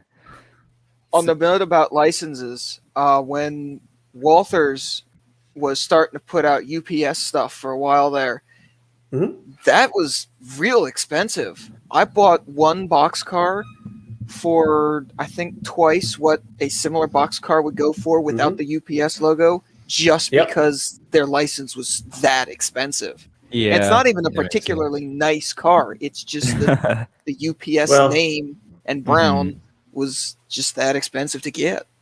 a lot of times, licensing companies, when it's like a Ford or a General Motors or UPS, somebody like that, you have a minimum annual amount that you have to pay. So even though, let's say that your license is 6% of the sale value, if you don't it would be reach that high. Oh, it could be as much as 8%. Yeah. Wow. If you don't reach X amount of thousands of dollars in licensing fees, so let's say that you're guaranteeing you're going to pick a number, 6,000 a year in licensing fees, and you collect enough for 4,000, you owe 2. And so a lot of those guys have some pretty heavy hitter amounts. And that's why a lot of times if a manufacturer gets a license, you'll see it slapped on everything because they've got to meet this minimum threshold. Yeah. And Off of $15 boxcars. yeah. And after a couple of years, 2, 3, 4 years, sales wane so much that if they do have that minimum amount, you just do away with the license because you can't afford to be hitting those thresholds anymore. Someone just asked about Amtrak. Actually, the Amtrak license is pretty easy to get. And I know Matt pretty well, the person that heads that project up. We just haven't gone down that road yet. There's a lot of other folks doing Amtrak and doing it really well. So we've kind of avoided that for the moment. So Scale Trains ACS 64. No, don't see that happening. So from the design aspect, in terms of like whatever locomotive it is that you're doing, is there a license for that as well? Like let's say you do, an SD45, right? Mm-hmm. Is there a license that has to be bought for like the design, using that design and turning it into a model? No, I haven't ran into anything like that. And it's kind of funny because we've tried to get licensed with what's it called now? It's not EMD. Help me out. GM? No, it's the company that EMD sold out to, and it's a subsidiary of CAT. I can't think of the name of it at the moment. But anyway, we've tried to get licensed both with the subsidiary as well as CAT. And they both just point fingers at each other, so we've never been able to get that license. We do have a license with GE, and that's one of the ways we were able to come up with to be able to do the ET44 so quick. It was actually really neat. We were at GE on our first trip. Mike and I were there, and we were measuring one of the demo units, and it's really hard to stretch a tape and not 70 feet or whatever and not get it to bow and give you a nice straight long edge. And we were talking to one of the guys on the shop floor explaining about how difficult that was, and we've been talking with a person there for a long time in legal about getting drawings. And we're talking to this one guy on the shop floor right next to the locomotive, and he says, wait here. And he comes back like 10 minutes later, and he says, and he opens this big sheet of paper. And he's like, you mean something like this? And it was the whole drawing. And it was like, yeah, that's it. And then he goes back and comes back with a couple of other versions of the ET44 that they had drawn. And it was all the major dimensions of the locomotive. And I mean, that just vaulted us way ahead on that project, because now instead of relying, now what they do in China is they'll scan those drawings and then they'll take our measurements and they'll actually start drawing over the drawing, and they'll compare the actual blueprint to the photograph, and then make sure the dimensions match. And then if they're off by a certain percentage, then they'll contact us and ask us which dimension is correct, because sometimes things change in production. Wow. So That's talking about amazing. production, and I may have asked this in February, but I don't exactly remember. So Neither do I. It's okay. Does the CAD work and a lot of the design go on in China, or does it happen in the US? And how do you get those contacts in China that I'm sure you've built over decades in the industry? Yeah, so I got to give Mike a lot of credit on the contacts. He's been he was instrumental in the Athearn Genesis production in China, and then he was part of the team that offshored the Ready to Roll line. Yeah. So he's had contacts over there for a good 20 plus years. So we really had an inside track on how to get started. But for us, one of the neat things is a lot of manufacturers will pay on a per project basis for the design.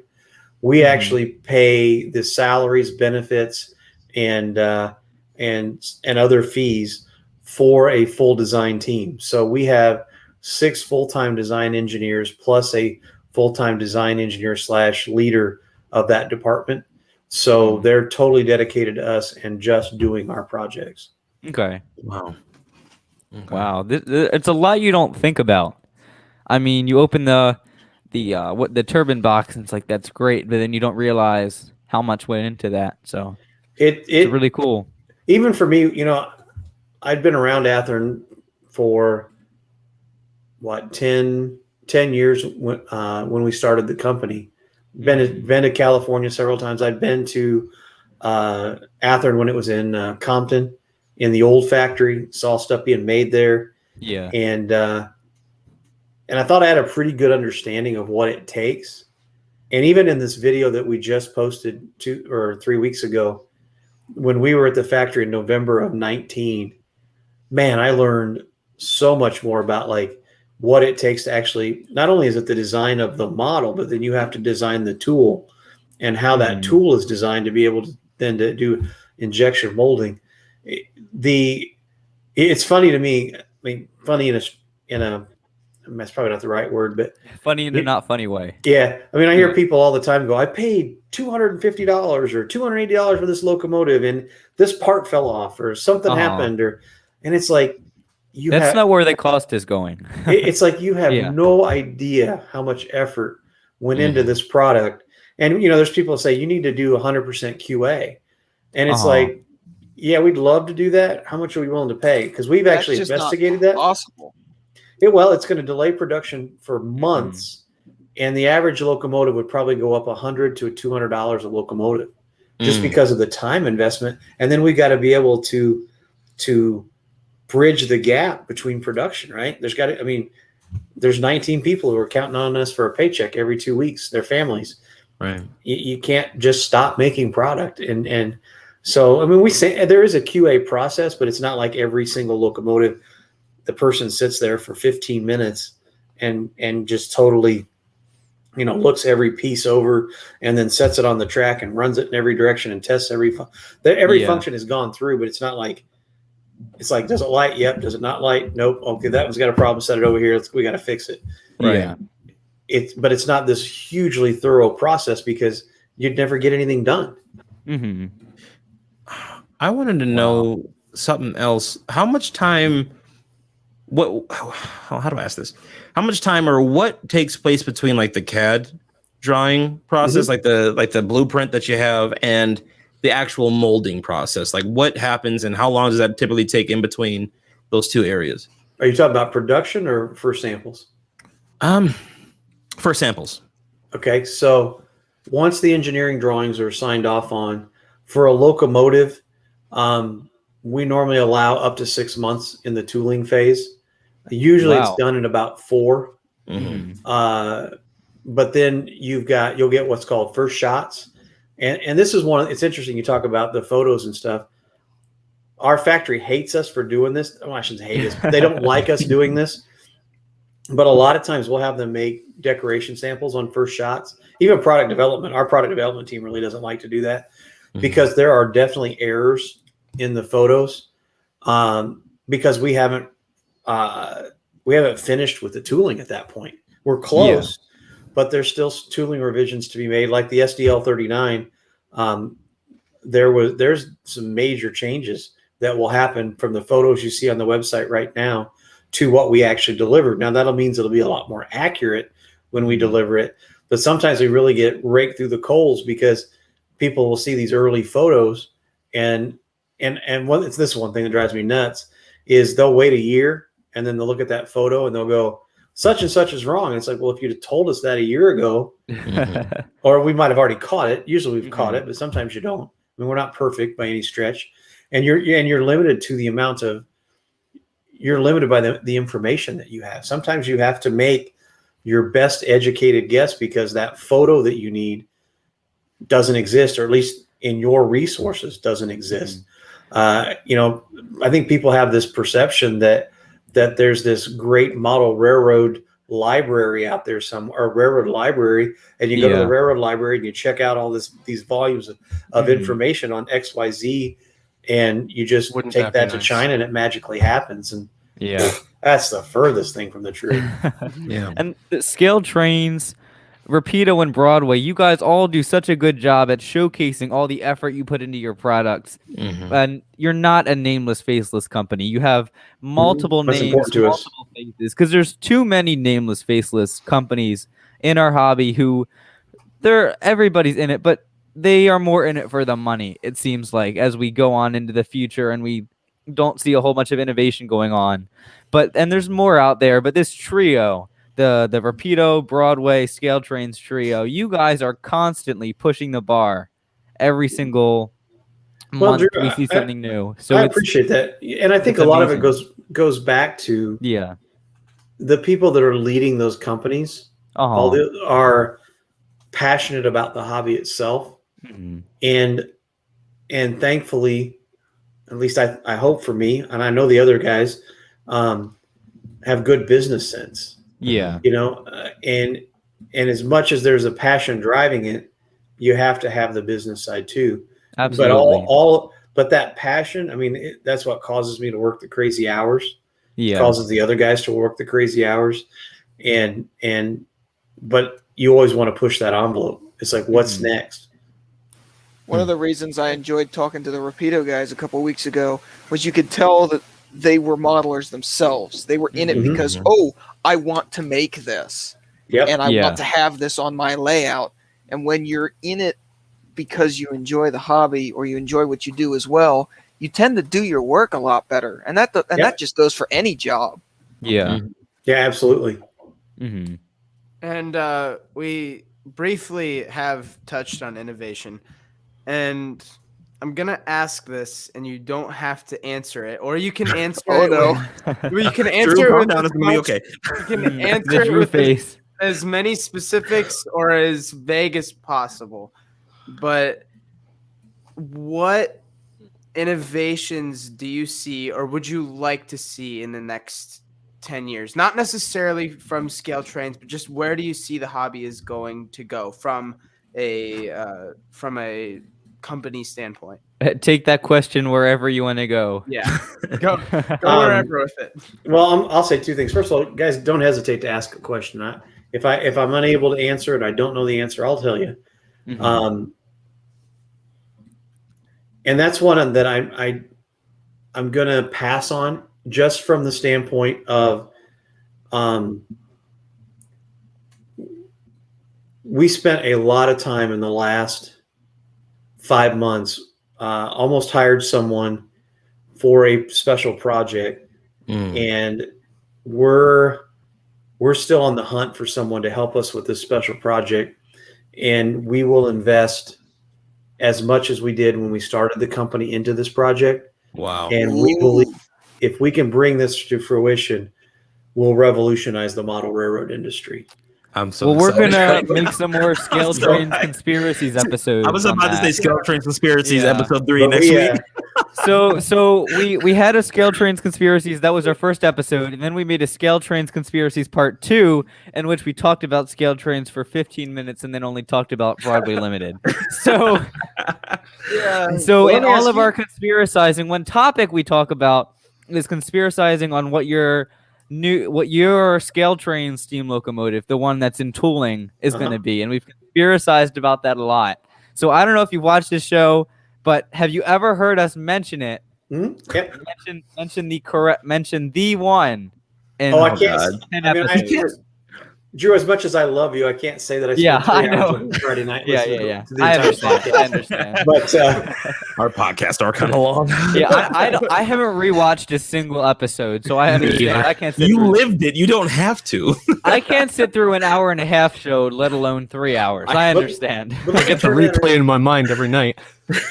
Let me turn around on you guys, though, because this is one of the questions I have too. Yeah. Okay.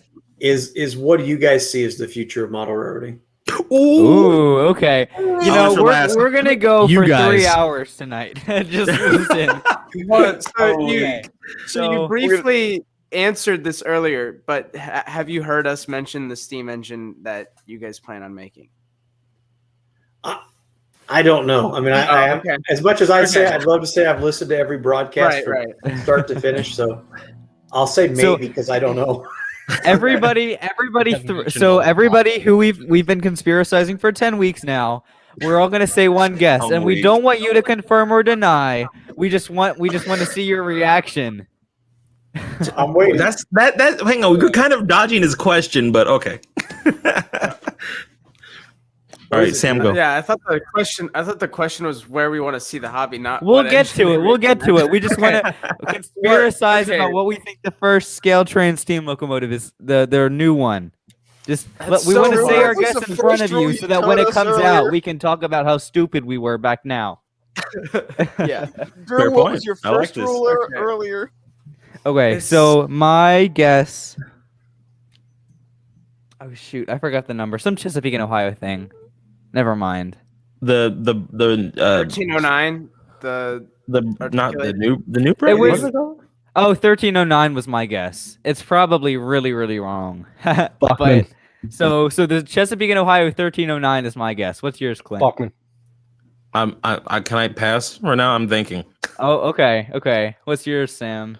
God, it's so hard because it could literally be anything. It could literally Like, be it anything. could This is be where anything. we spent 10 days guessing I know, and I accumulated know. 30 I know. hours guessing I what know. this one Guys, looks I'm would sorry. Wait. Cheating life. I mean, I mean, if you're gonna spend 30 hours on that, we're gonna Yeah. get you out of the train room. No. So, It wait, was okay, over I- 10 weeks. It's fine. I got one. Okay. Okay. got one. So, here's the thing. Uh-huh. Here's my rationale behind it. Okay, so first of all, it's got to be something that might be able to be retooled into something else. It has to be something popular, and knowing scaled trains is probably going to be something that not a lot of people have done. Uh-huh. So, I think this is my guess. Just throwing it out there. I think it might be a Southern PS4. So the Oh. Southern Crescent. Uh-huh. I think that might be that was my idea from last episode. I take No, full I have credit been- for that. Stop. No, you don't. I have been thinking about that for years, bro. Before Well, I even knew who you were. We've been talking. I remember when we were talking about like the Southern Crescent Uh-huh. and how that. Okay. I take credit for that. Okay. I mean, can't take credit you for it. didn't say it, but Drew, My you were two- like six when I first thought of that. Okay, calm down. Okay. So Okay. the On two that people without note- your camera on, what's your guess? On that note, my guess would be a Frisco T54. Okay. We haven't seen 1522 by anyone except Brass, and that's Okay. a really popular locomotive. So then And what it's pretty similar to other 482s if you get rid of the torpedo tubes. Okay. So then the other So it person could be without their camera retooled. on, what's your guess? Semi-streamlined Pacific, because Okay. there are a number of semi-streamlined Pacifics with similar front cowlings that you can put together with minimal changes.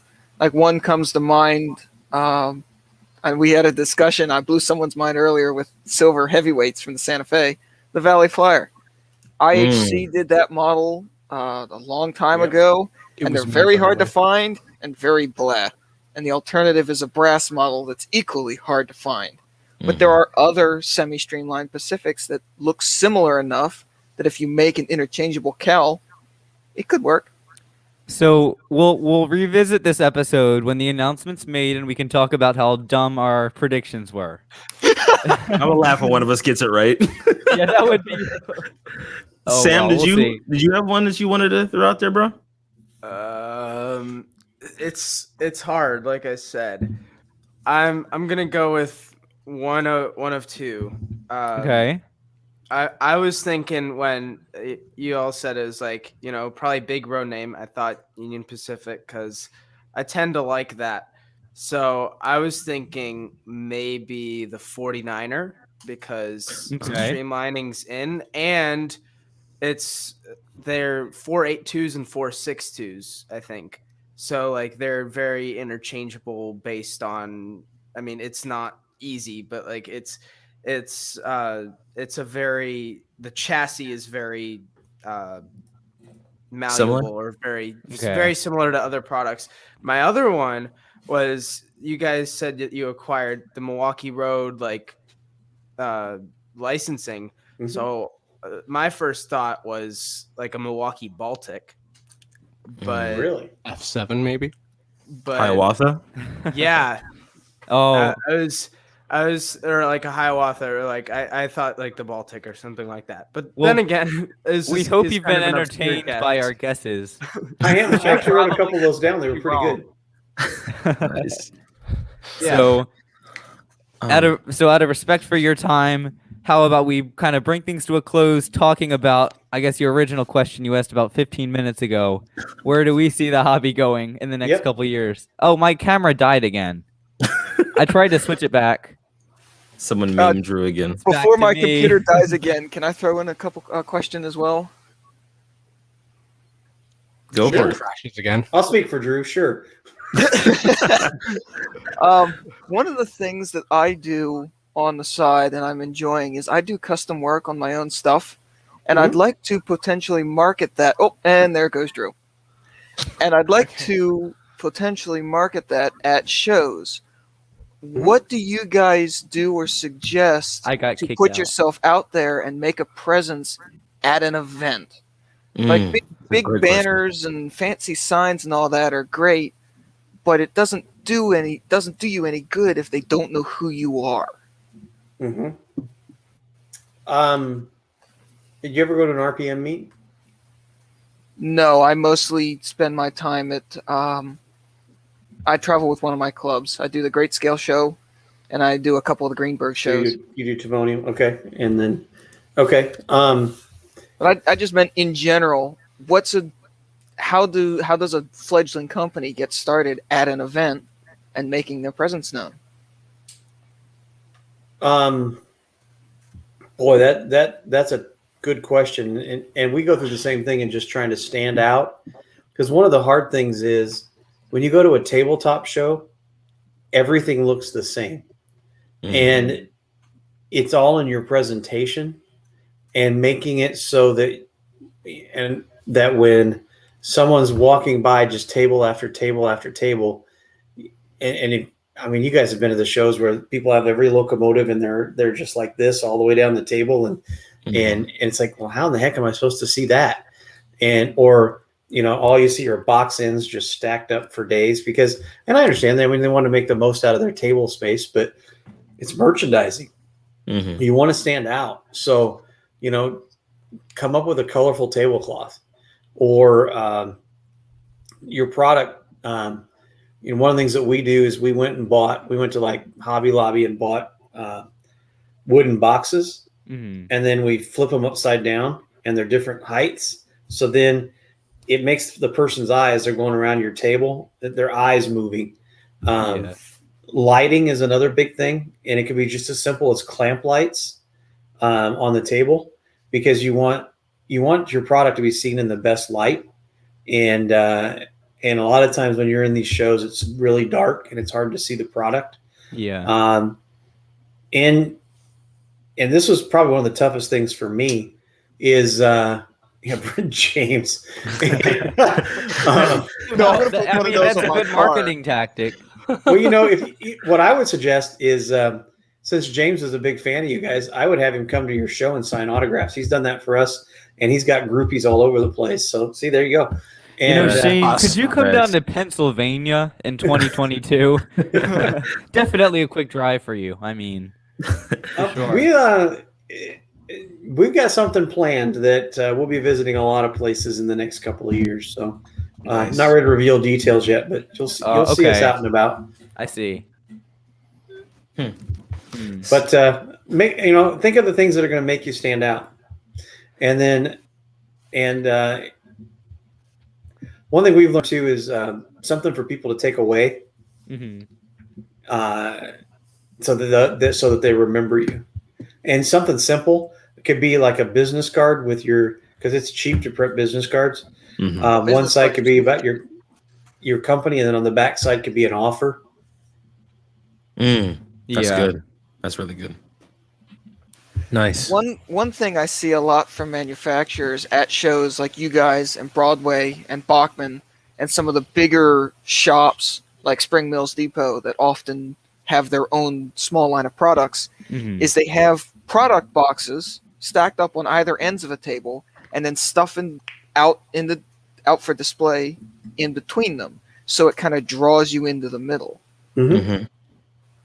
A lot of that is kind of his inspiration from what Joshua Lionel Cowan did when he first developed Lionel Trains. The whole reason why Lionel Trains started as a company was he created a little motor and put it in a gondola, and he sold it to a guy that had a store, a toy store, and that guy put it in a store window. And that same day, a gentleman came by and bought that train, and the guy owner of the store came to Joshua Lionel Cowan and said that I sold your motorized train. Can you make me another one? It's the same. People have been attracted to the same thing for years. Just have something that makes you stand out. One thing I'd suggest that works really well for us. Television now is super cheap, and record a video of you customizing, but don't just set the camera up and you set the camera up and let it all run, but do some kind of production that kind of breaks it up, and maybe you explain very briefly what's going on in the video. and then people get to see your work environment, see how neat, clean, organized your work environment is. Do Yeah, scale trains do television advertising?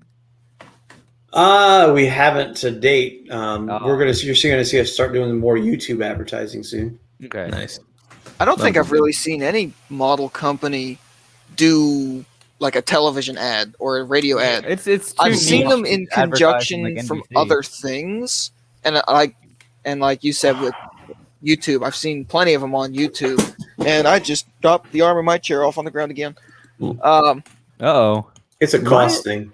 Lionel used to, very but that was expensive. years ago. Years ago, Lionel used to do advertising, but you don't really see many model train manufacturers advertise on cable TV. We were approached about doing there's a, and I can't share too much because it hasn't come out yet, but there's about an 8-part series coming to television, and the audience was somewhat limited. It's not like a major network, and just to participate in the show, they wanted $100,000. Wow! In our industry, that's a lot of money. I mean, for $100,000, we're going to put that money in a new freight car. Right? We couldn't make the return on investment work for $100,000. Wow, that's and that's 8 episodes, and that's getting you like a 30-second spot at the beginning and the end of the episode. What's the point? Marketing. Yeah, marketing, but it's too much, you know. No model train company has $100,000. Like, yeah, sure, we'll spend it on that. I wouldn't say that, but it's just a lot. There's the whole point is they might have some model train companies might have the funds to do it, but they can better allocate those funds to something else like tooling. Well, I mean, if you could show me where I could turn 100,000 into millions, you darn right I'd spend it. But to spend $100,000 on the hope. Right. No, advertising is a gamble, no matter who you are or where you do it. All right. So, do we want to answer Shane's question finally? You know, that might be a good way to tie things down. Okay, tie things in. Whatever the saying goes. I vote to go. I want to go last. I want everybody else to go first. I nominate. Whatever. I'll go first. So. I feel like the last time we really had a deep conversation about this was the first episode we did. And we brought up that locomotive with 3 decoders in it, and we saw it had every possible feature you could ever wish for. Then again, it was G-scale, and it had 3 decoders in it. It was HO and 3. Oh, okay. A conversation for another day. But still, so if I had to choose one thing I want to see in the future, it would be more integration with technology, and that could lead us through a long way. Because we model train speakers. I just did an NMRA clinic on this. Like, it doesn't have to be some kind of stereotype. Oh, model train speakers. Because listen to what you have in your cell phone. It's so clear. So I feel like we're going to start seeing more diversity in sound and more clarity in sound. My one thing about that is steam locomotives. Like, the same chuff, whether it's going at 1 mile an hour or 100 miles an hour. It's just the same thing over and over again. So it would be really nice if we could hear, maybe not for every different speed step, maybe every 30 speed steps, split it in 3, even split it in 2. But when it picks up, you're not hearing that slow chuff over and over again. It's more of like a ticking noise, like, because you're not full throttle all the time. Once you get to full speed, you kind of pull back the reverser and you don't hear as much volume and intensity. And then the other thing about technology is virtual reality. And I know you talked about this some in February, and that's my official conspiracy theory guess for what you're saying you're investing all this money into. Again, I'm probably wrong, but I think it'll be exciting to see where that goes, because I know you're into that too. Virtual reality is cool stuff. Yeah. So, Sam, what's your what you want to see soon? I can go next if you don't want to. You want to wait? I can go because I gotta get going here soon. Oh right, you need to play your saxophone. Yeah, I need to do that. Yeah, but Sam's our epic sax guy. I would like to see. I would like to see, well, I think what will happen, it's inevitable that we will see a huge explosion in versatility and customization and different things to where you can make your model unique from the rest of them, or we'll see many different things from a sound standpoint where you can adjust certain things to make it more towards your liking or more prototypically accurate. And we see a lot of companies are already starting to do that, not to the extent that we would like to see, but it's a working progress. And I think my brain is fried, but I think like we'll get to a point where the technology will be so advanced that people outside of the hobby can't not notice, and I agree with that. it will bring more people in. Yeah. And I also think and worry that price will become a major issue in that, especially in these years. In the next 10 years, there's going to be huge innovations, and they won't come cheap. But I think it'll draw more people into the hobby. Yeah. So that's kind of what I predict. Let's let Cameron go, and then Clint can drop the bomb. Well, they got to give NC a shot too, dang, bro. Hey, I gotta go. Oh, Come on now. Yeah, I exist.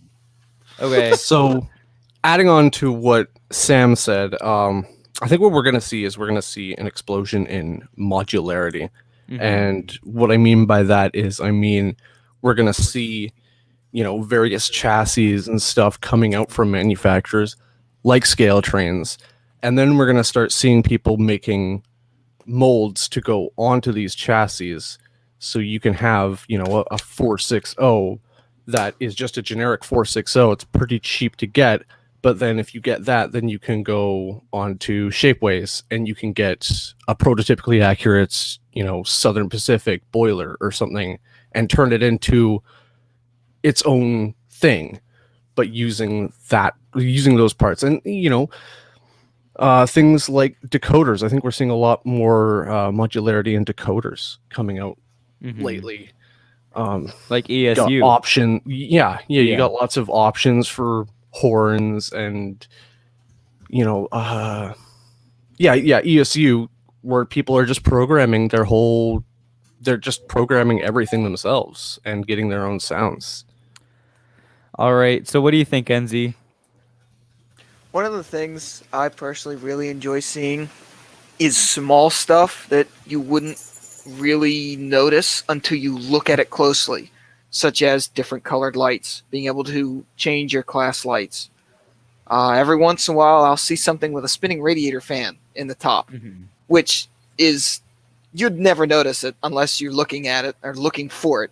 But it's really cool when you do notice it. Yeah. Because you wouldn't expect something like that out of a model.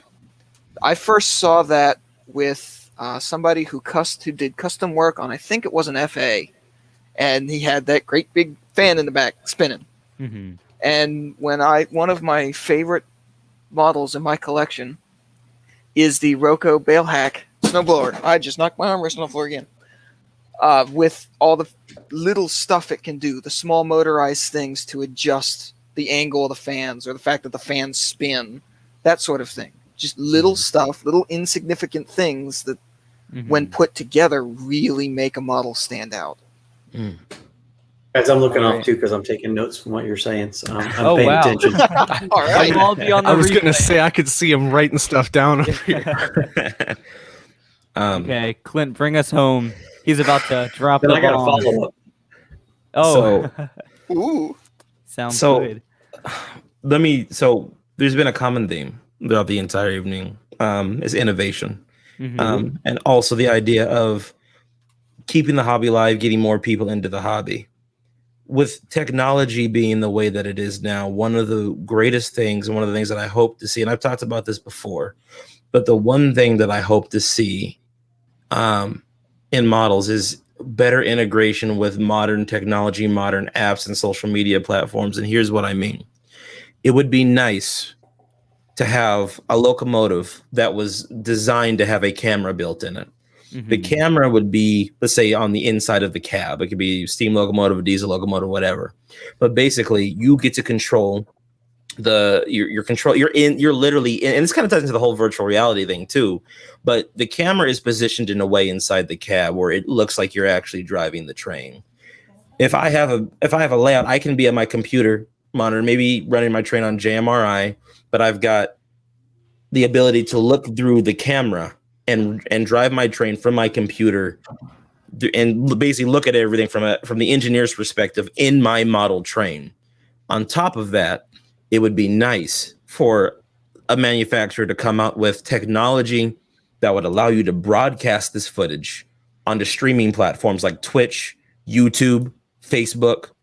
And so that comes from the standpoint of getting other people into the hobby. And I gave this example as well the last time we talked about this, but imagine someone has an amazing layout. Let's say they got a 4,000 square foot layout, and on different parts of the layout, they've got camera set up. And on top of that, you've got the camera from the engine and maybe a camera inside of a passenger car. It looks like someone's sitting down dining. Let's say that there's a person on the internet. Let's say they're on Twitch, right? Or it's mainly a gaming platform, but they're going through, let's say, the just chatting section.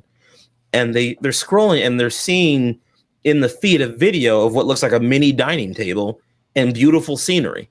They click on the video and they're in either the cab or they're in the passenger car or they're looking at the camera angle, wherever it is on the layout of the train running. And from my computer, it'd be nice to be able to switch between on whatever broadcasting software I'm using, be able to switch between the cameras. The cameras are basically talking to the computer. From there, I can control the rest of my software on the computer, but I can switch whatever camera it is that I'm using, and I'm broadcasting that live to Twitch. And then what that does is it gets people from outside of the hobby like, what the hell? What is this?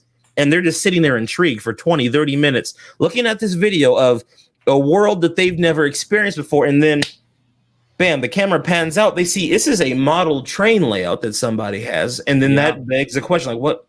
Wait, these are toy trains? Like I've never, like my grandfather had these, but I never knew it was this involved. And it just spikes that curiosity. But that's stuff like that is kind of what I would hope to see in the next 10 to 15 years in the hobby, because the technology is getting smaller and easier to do that kind of stuff. And I think that, moving forward, I think those kind of things will be possible. But that would be neat to see. And it would bring more people into the hobby.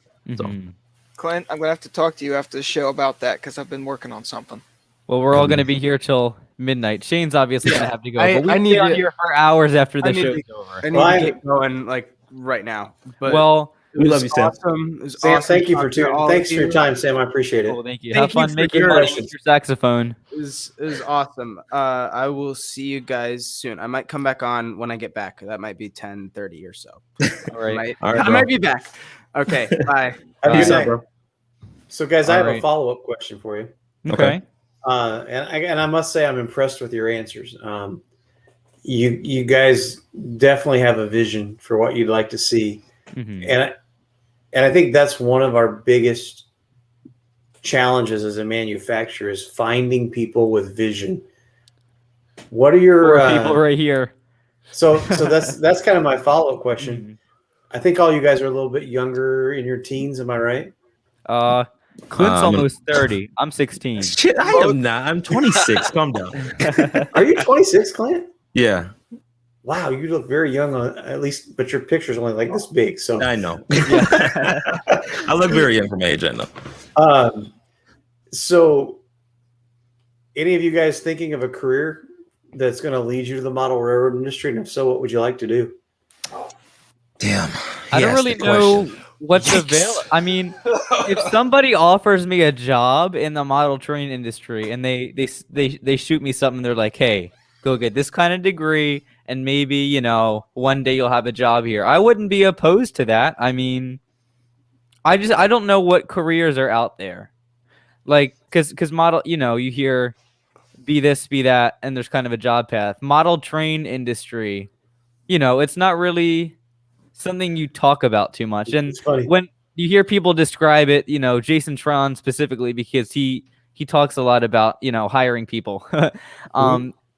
You don't really hear how to get involved in that. So, I mean, Yes and no to kind of answer that. Well, it's funny because we joke about this all the time. There is no model railroad university where you can go to hire someone to lead marketing or sales Yeah. or product development or whatever that might be, or do whatever Mhm. position that is. But that's like you ask about experience, right? Mhm. Well, it's hard but you look at someone like Drayton who's young, Mhm. who has a passion for video, and that's what opened the door for him with us. Mhm. There are skill sets, right? I mean, it's we're probably. I mean, this is probably too soon for you guys, but I mean, I see us adding another position in marketing sooner than later, and breaking up Drayton's position just because there's so much to do Uh-huh. in keeping social going and video, and Drayton's doing a phenomenal job of writing for us at this point. And that's I would really be become. happy to work remotely. You'd work remotely. You never know. It might be a possibility that two of the Looking people for we a just summer hired. job. I mean, I emailed the golf course looking to become a golf caddy. Didn't work out so well. They don't hire those anymore. No So, kidding. I'm available. Oh, well, good. That's funny, but it just kind of depends on where your interest is, right? I mean, we're always looking for people who have a vision and people who have a passion. Mhm. You'll hear us say a lot. We hire culture first, talent second. Yeah. Our culture in our business is one of the most important aspects of it, and we want there's a type of person that we want to have work for us that Mhm. is we have a servant leadership mentality, Yeah. and then it's the skills. It's what skills can someone do to. That's good. You never know. There might be opportunity. I'm just kind of curious. I don't know. I didn't know if you guys, what was in your long range plans, if you wanted to offer a job as a janitor. James. Oh my goodness. Why didn't you take it? Come on. That'd be a conflict of interest. James could have all that insider knowledge in his YouTube channel. Come on now. Yeah. He started doing live streams. I think he's plotting something. Well, hey, I'll tell you what. If you guys raid James's house, he lives pretty close to a place called Countryside Cafe, which is some of the most awesome Southern cooking ever. Oh my and they have the most fantastic pies. And one nice thing about James is, and you can tell I'm well fed. James likes to bring pecan pie from there every time he comes to visit. So if you go to raid his house, make sure he has a pecan pie for you. So you're saying if we raid his house, it'll be, he won't press charges if we bring pie. If you bring pie, I'm telling you, he offering. I got it. So yeah, I kind One of each want to. though. I kind of want to answer the question you asked. Sure. I'd like to answer that as well at some point when you're done. One of the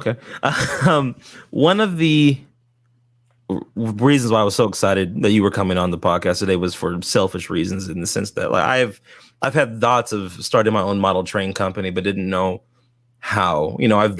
I've talked to people about, what if we did this project? What if we did that project?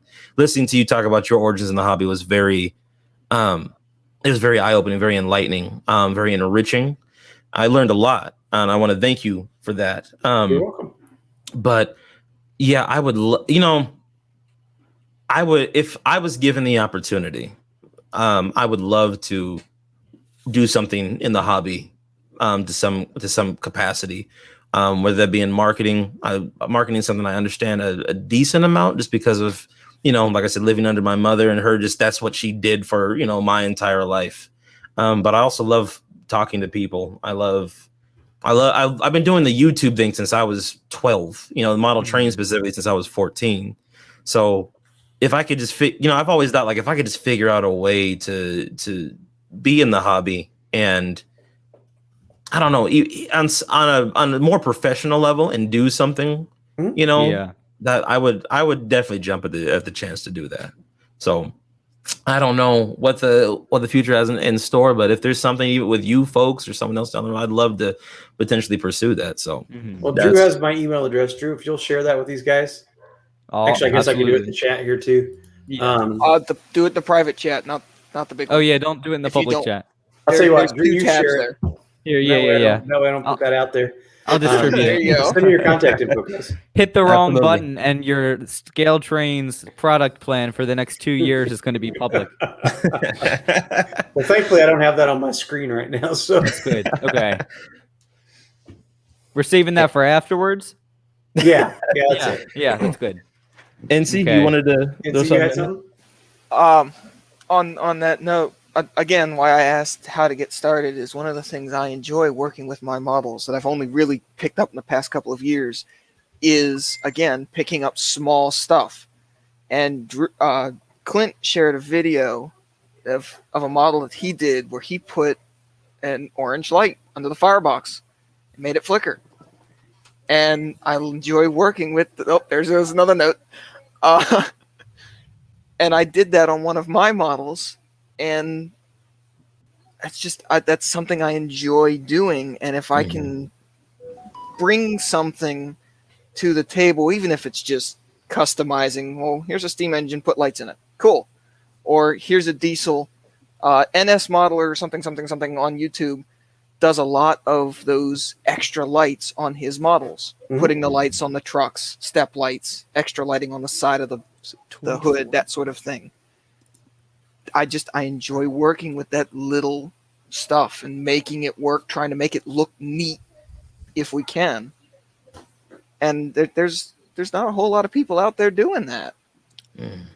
Yep, you're absolutely right. I mean, it's expensive, which is why it's not being done.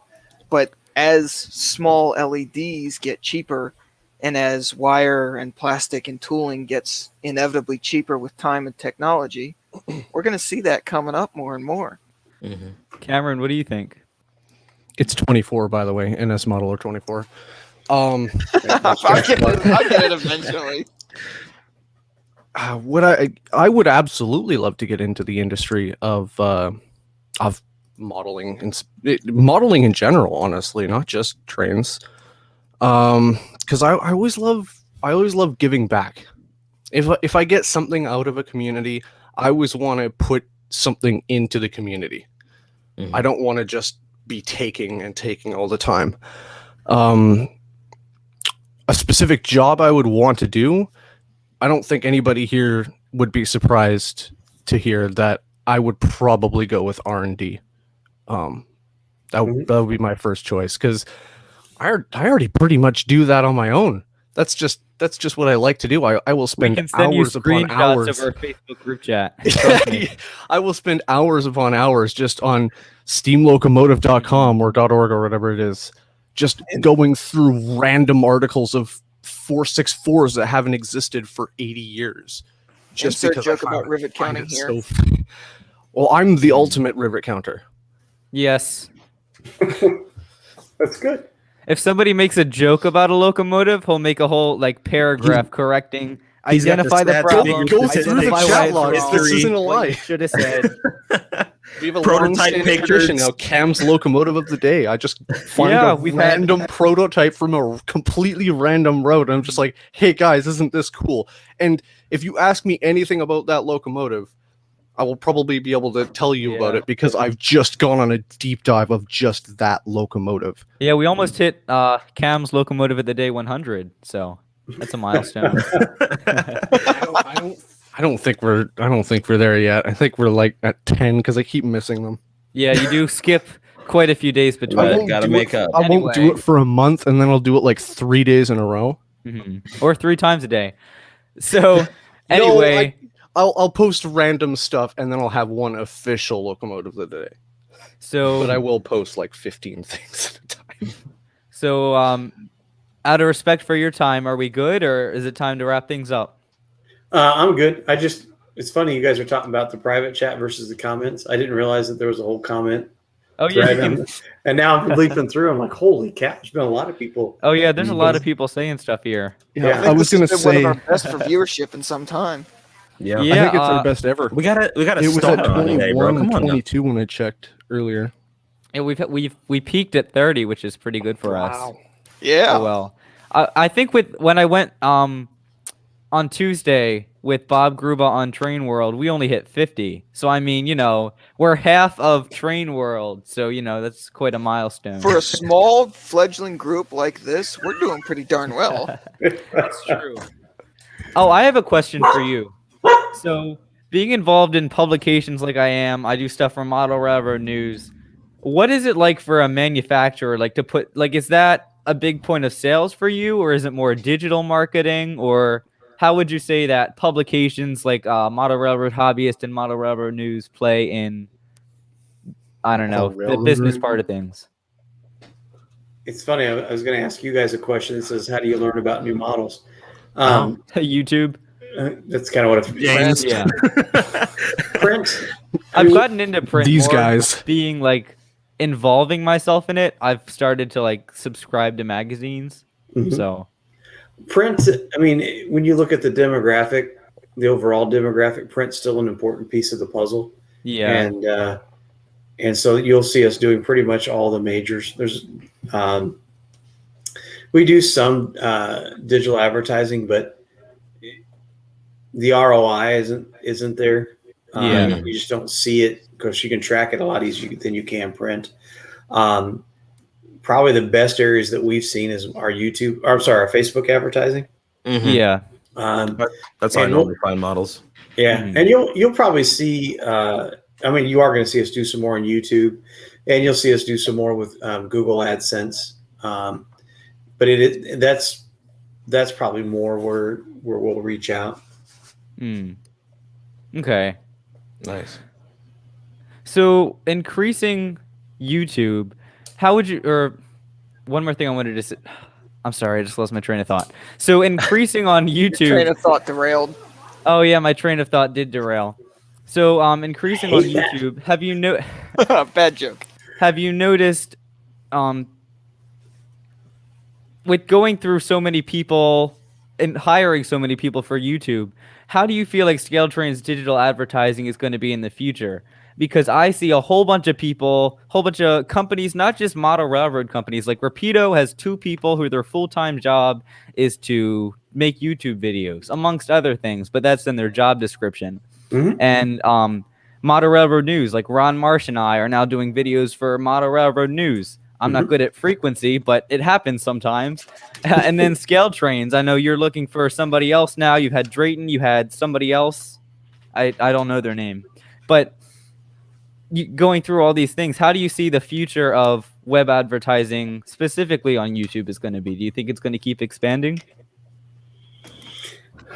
Drew, I can't really answer that question. I mean, we're definitely going to do more, but until we see how that goes, right? And you have to be willing to learn and make adjustments.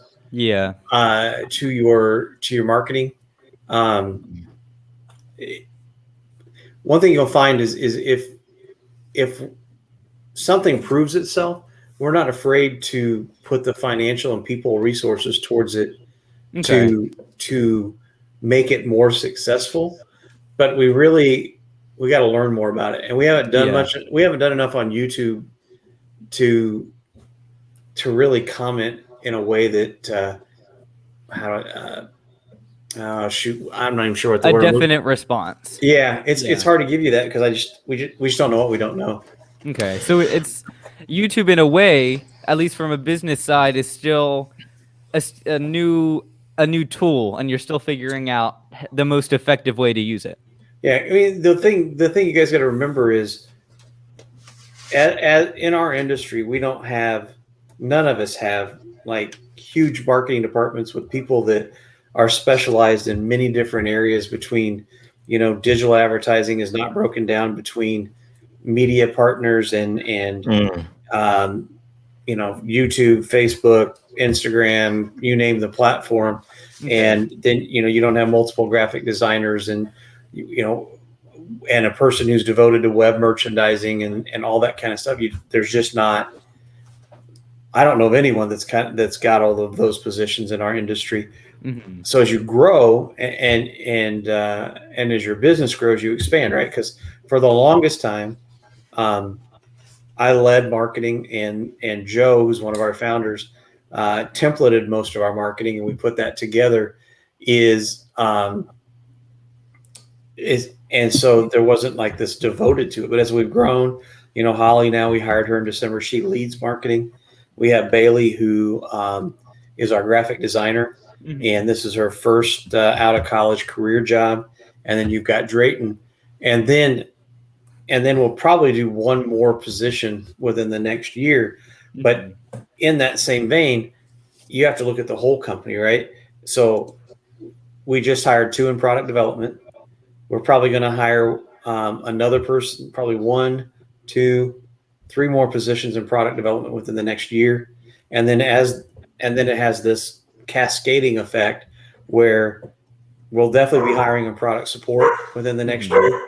We'll be hiring within sales, especially as we expand the retailer base.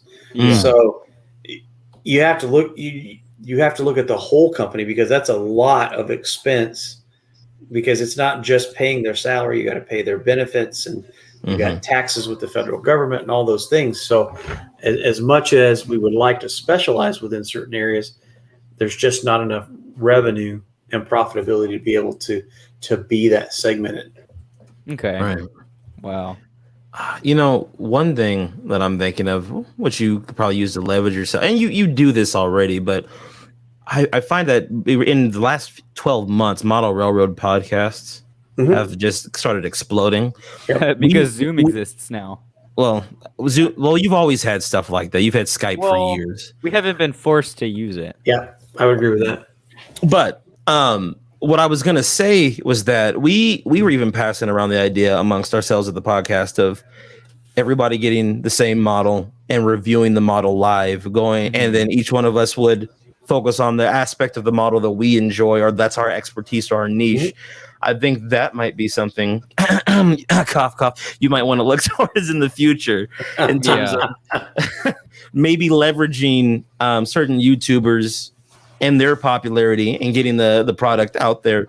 And even maybe at some point even have us do a live review for you folks, take one of your products and review it and just talk about the features that we enjoy. We're gonna do a shakedown here. I think we're all talking about doing the Broadway limited Santa Fe Mikados, but I think that might be something to definitely look. And I think also people who are thinking about buying the model, that would be something that they would really enjoy too. I know that when I was younger, when I was debating on buying certain models, I would hold off until someone would make a review because I wanted to know what it sounded like. I wanted to know like what the lights were like and all of that. So having that visual representation is huge. And that's what James Wright probably is YouTube is where I buy stuff. Like I hear about everything through YouTube. I'm not browsing. I'm just going to use Broadway Limited because I check their website daily because at Paragon 4, I can't check everybody's website. It pops up in my recommended and that's how I see it. So James Wright, like if I just have, something laying around, go on his YouTube channel, find something from a year ago, and I'll go buy it on Train World. Like everything he does, whether it comes out immediately when the train comes out or whether it comes out later. And it's mostly him. There's so many other people out there. That's how I hear. That's how I judge whether I want to buy something. I want to see it. I want to hear it. Pull tests are nice too, So YouTube is my tool, and I know it is for a lot of other people. That's one of the reasons I enjoy going to shows so much and visiting my now defunct local hobby shop, well, local-ish, is I want to see what I'm getting, especially with how expensive a lot of stuff is. Like I walked into the storefront for modeltrainstuff.com before they closed it, and I had full intentions of getting one thing and walked out with something completely different because I got there and the one thing I wanted was and this other thing just wowed me that well. That followed me home instead. And I did not know I needed or wanted said model. And now it's one of my highest track time models. Yeah. It gets used all the time. Right. Man, I miss browsing hobby shops so much, you guys. Same. Especially with COVID, it's so hard anymore. But even before that, it's been dying. Yeah, like the inventory just started dropping. Like a lot of hobby stores just stopped carrying a lot of model train stuff in general. So it became difficult to That they're getting Bro. fewer and farther between. One question I want to ask you, and you can pass it if you want, but Scale Trains, there's so many other companies out there that do it, but you're not in train world, model train stuff, that kind of thing. And what's the business plan behind that? And you can skip if you want, but I've just always wondered about it. I was wondering about that myself. You can pass if you want. I understand. No, I'm not going to address those two in particular. Oh, I didn't mean I just meant generally. just meant in it could general. be like factory direct hobbies, anything. So from a business perspective, as an internet-based company, we reach the same customer base. Right. And That's so because you guys have your commerce on your website. and about 2/3 of our business is direct to the consumer. And So about there's no need for that for Yeah, the middle person. Yeah, we don't Yeah. need another company that's selling on the internet when we can do the exact same thing. Mhm. Now, Okay. the other piece of that is we do believe that if folks prefer to shop in a brick and mortar store, that they should. Yeah. And we sell to about 50 retail stores around the globe. There's a story that I can share on why we don't sell, why we're not adding new retailers right now, but we do plan to add more dealers probably within the next year as we build out some infrastructure that we need. But you got to look at what value that the customer that you sell to that resells your product, right? And in a brick and mortar store, the value is to have your product on the shelf. So when a customer comes in, they can buy that product immediately. For another internet retailer, we're doing the same job. And chances are you're going to have more detail about it on your website anyway. So there's no need to have somebody else being the middleman selling it at the exact same price somewhere else. From an internet perspective. Yep. And I can see doing it yourself also will inevitably lower the price for the customer because you don't have that third party also trying to make a profit off of it. Yeah, Also, because we don't use a wholesale distribution network, a wholesale distributor. I mean, that takes out a layer.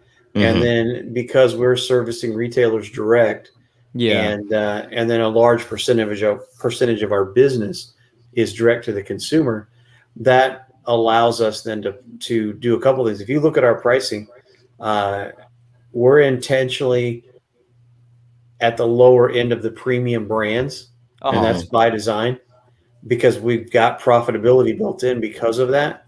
And then that profitability is also what lets us continually invest in all new tooling. Cool. That makes sense. Well, we've really had a great stream tonight. Like, this is the best one we've had to date. I appreciate your time, and you're very welcome. If nobody else has anything to spark up conversation, I think we're good to wrap it up.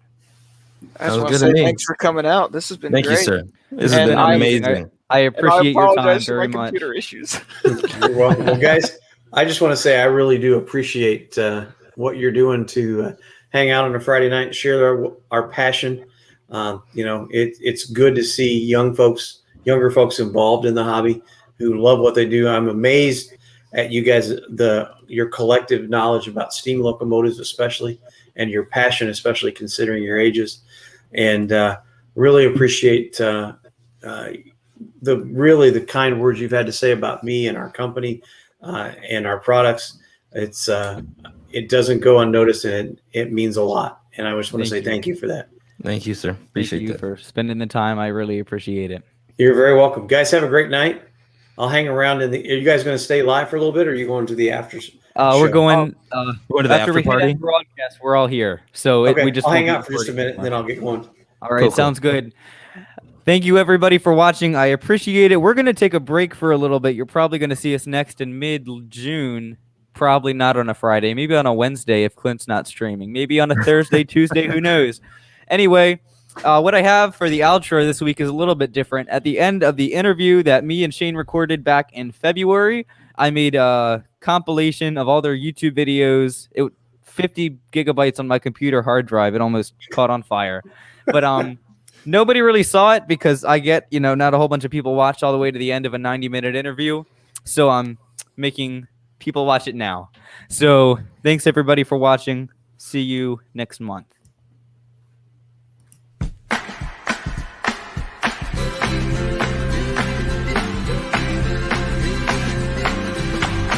We're a great big rolling railroad, one that everybody knows. We were born of gold and silver spikes 100 years ago. We're a million miles of history, as shining in the sun. We're the Union Pacific, and our story's just begun. From the Great Plains of Nebraska to the California seas, from the summits of the Rockies to the mighty redwood trees, we're 1,000 wheels of freight train here, the diesel engine's power. We're the Union Pacific, doing 90 miles an hour.